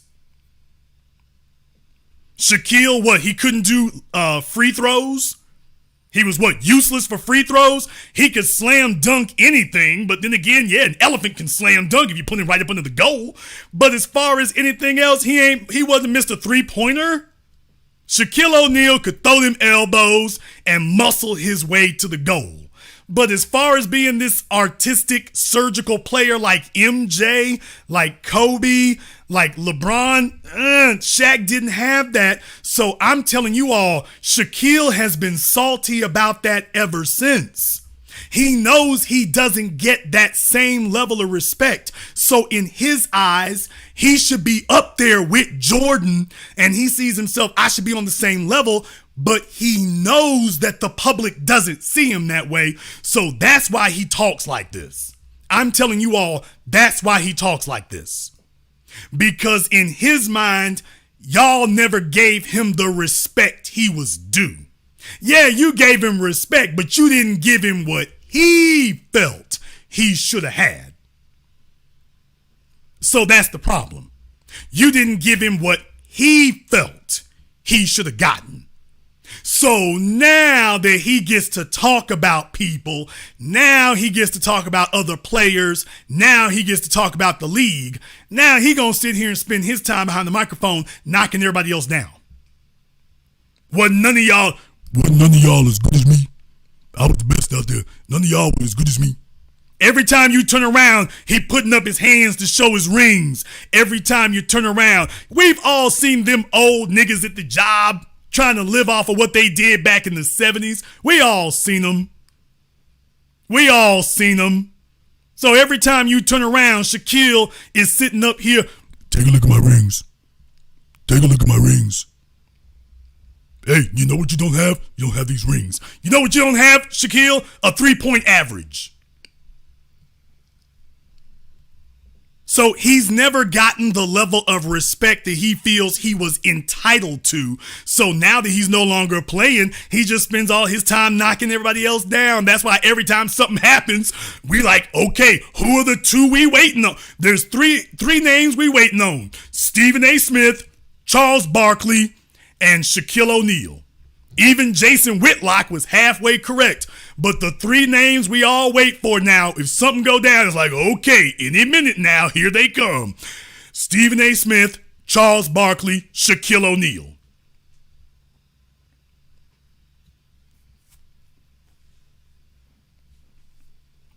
And my rings. All right. Charles Barkley. The time I told y'all that it's horrible. The way he talking about them folks is horrible. You ain't got no respect either. That's why they put the two of them together, because they can identify with each other.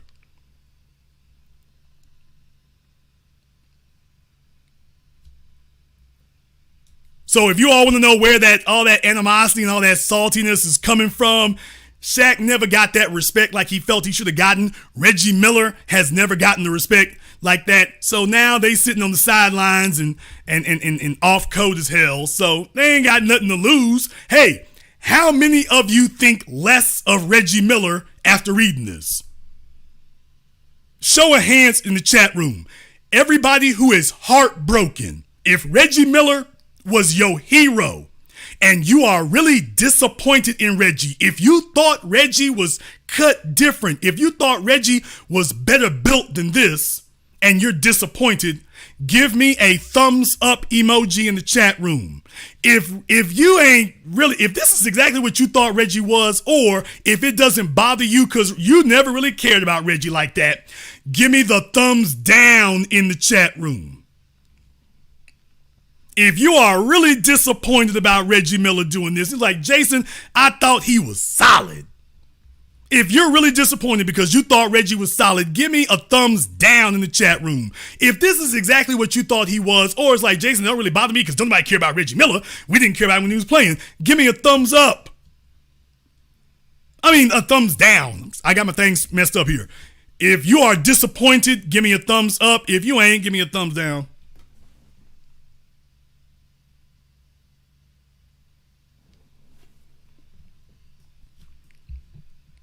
Yeah. Ain't nobody really sitting up here like, Jason, I'm really disappointed. I thought he was different than this. I really thought he was different. I didn't know he was like this, Jason. That's why I'm not talking about LeBron. Don't ask me about LeBron. Don't ask me anything about LeBron. LeBron ain't solid. LeBron ain't solid. LeBron ain't never been solid. We had to get on his ass about Trayvon Martin. Then had to get back on his ass double about Tamir Rice. LeBron ain't never been solid. I'm not disappointed about LeBron. How can I be disappointed about him doing what he's always done? LeBron ain't never been solid. I'm not disappointed. He ain't never been solid. He's got nothing to disappoint me with. He's doing exactly what we knew he was going to do. You're going to name the big three, then you're like, and I bet you LeBron going to fold. It's 50-50 with him, but I bet you LeBron going to fold. He did. Fellas, why don't y'all just say nothing? I got no comment. That man got to stand by his own words. I got no comment. All right, leave it at that. Well, no, you see, I don't defend hate in no form. Really?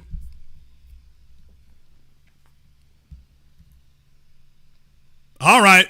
So, hey, look, LeBron ain't never been solid, so I almost am to the level of saying he didn't sell us out because he's got to have our backing in order to sell us out. He ain't got our backing, so he can't sell what he doesn't have.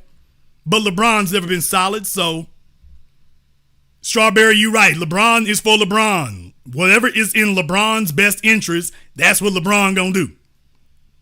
Whatever he thinks is in LeBron's best interest, he's going to stand by that. He's going to stand by that. But the buck-breaking agenda is in full swing. The buck-breaking agenda is fully underway. And everybody they can grab and everybody they can catch, they just showing you right now that this is buck-breaking season, and apparently the NBA is their preferred mode of travel to buck break folk in. Next up is Jalen Rose. Jalen Rose, y'all, they came back from a commercial and Jalen Rose apologized for a comment he made on the pre-show, then went back to commercial. So they stopped the damn program to make Jalen Rose apologize. I'm Jalen Rose, and I would like to apologize for a comment I made earlier on NBA Countdown. I question why a woman's name who had an alleged affair with Celtics head coach Ime Udoka was not made public. After an internal investigation, and it was discovered that she was a subordinate to the head. Okay, it is buffering for some reason. Head coach Ime Udoka was not made public. After an internal investigation, and it was discovered that she was a subordinate to the head coach, I now understand fully. Wow, we always got to make us understand why her name should not be released. Y'all, is this not the most cringe hostage video you ever saw? This is the most this is a hostage video. This is a straight up hostage video. I need the cameraman to get back a few feet. I need the cameraman to get back a few feet so that we can see whether or not they got an AK-47 right off camera or something. But this is a straight up hostage video. This man looked like the white producers are sitting up here holding up cue cards to tell him what to say. This is the most shameless hostage video that I've ever seen. They ain't even trying to be subtle. It's just like, read these damn words. We scrawled this down with some crayons. We need you to read all this right now. We scribbled this down with some crayons during the commercial break. It ain't the prettiest thing, but you need to read all this right now. I would like to apologize for some things that I said during the commercial break. I stated that I did not know why her name could not be mentioned. Now that it had been explained to me by the folks who signed my paycheck, I now understand why I shouldn't have said that. I now get it. Y'all, this is the most cringe-ass hostage video. Jalen, y'all, I'm not even mad at these cats. I'm not mad at them. How the hell can I be mad at them?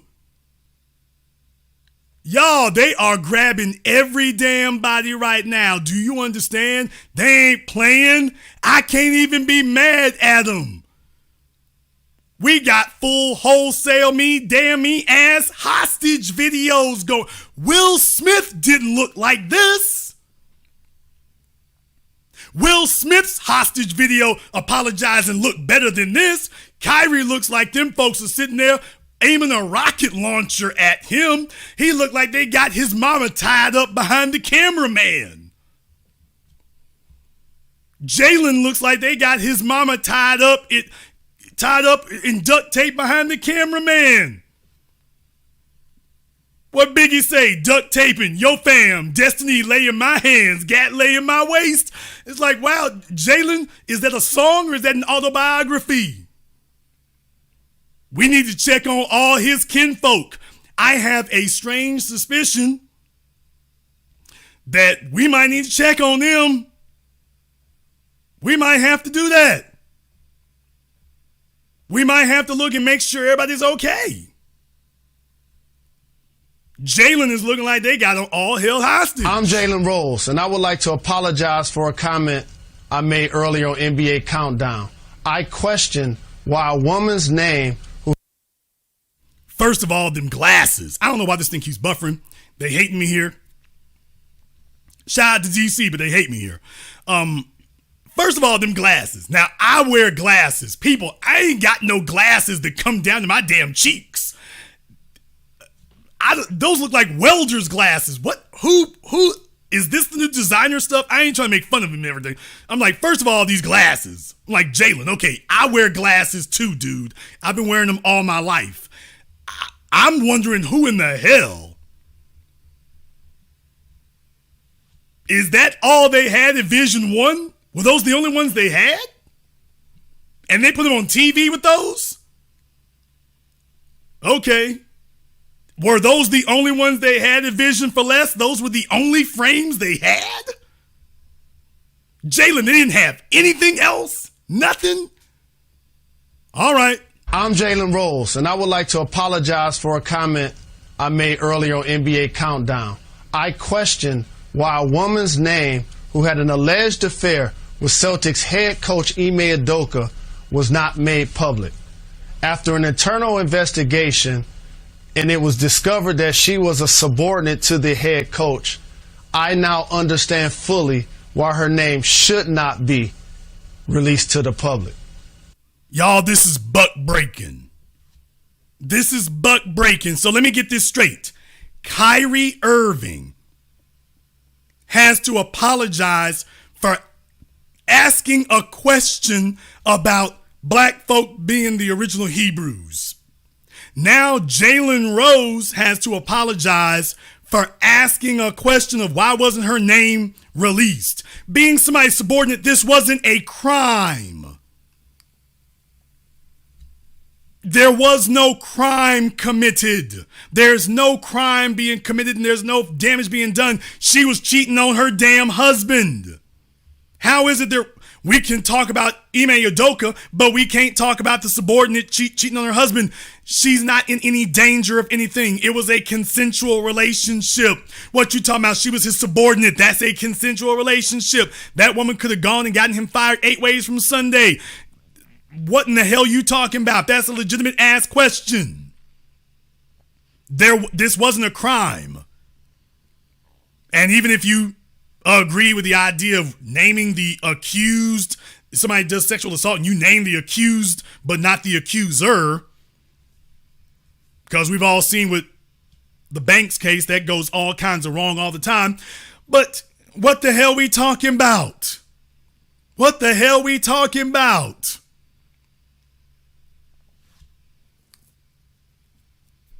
So I'm not even mad at these cats, y'all. This is how far they going. This is how far they going.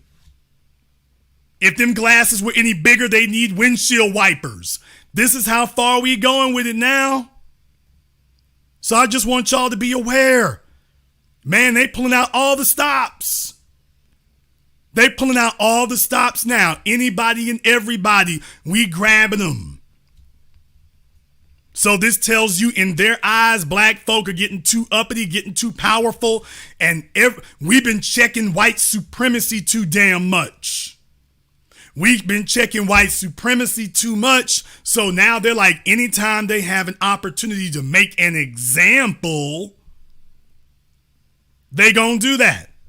Anytime they have an opportunity to, quote, make an example of one of you, they're gonna do that. So that's all you're seeing here is them taking an opportunity to make an example of somebody and say, hey, he's on TV. With Kyrie Irving, we waited a couple of days. We didn't let Jalen Rose get out of the damn commercial break. Think about that for a moment. We're not even going to let Jalen Rose get out the damn commercial break. He going to have to drop it off now. He got to drop it off now. So people just understand this is what a race war looks like. They taking bodies, all the folks out there and things, they grabbing whatever they can, wherever they can. As silly as what they're saying is, this is absolutely monumentally silly, but they're like, screw it. If this is all we got, screw it. We're white and we say so. This is enough. This is enough.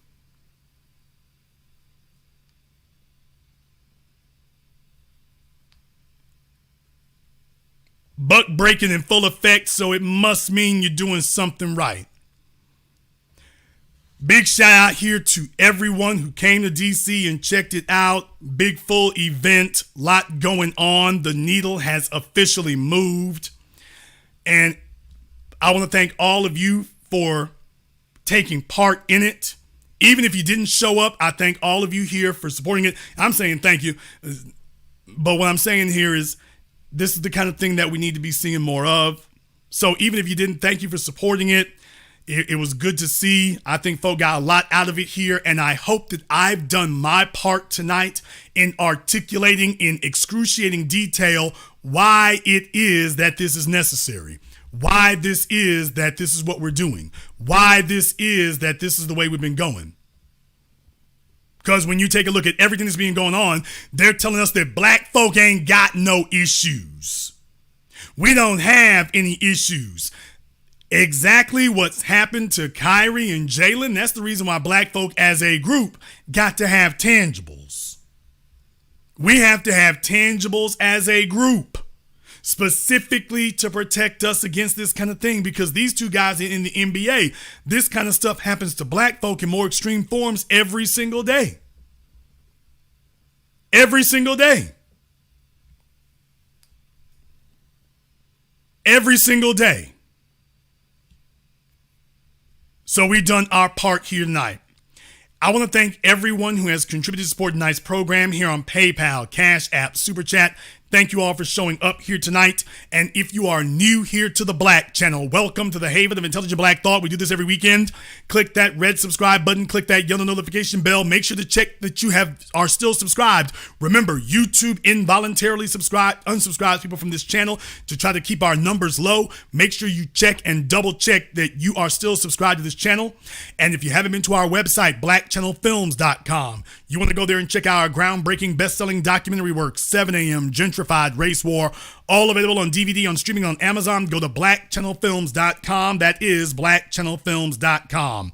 I want to thank all of you for showing up here tonight. I want to thank all of you for contributing. I want to thank all of you for being a part of it. Mark B, Steve Taylor, Travis, Najee, Delcina, everybody else here, thank you for your support.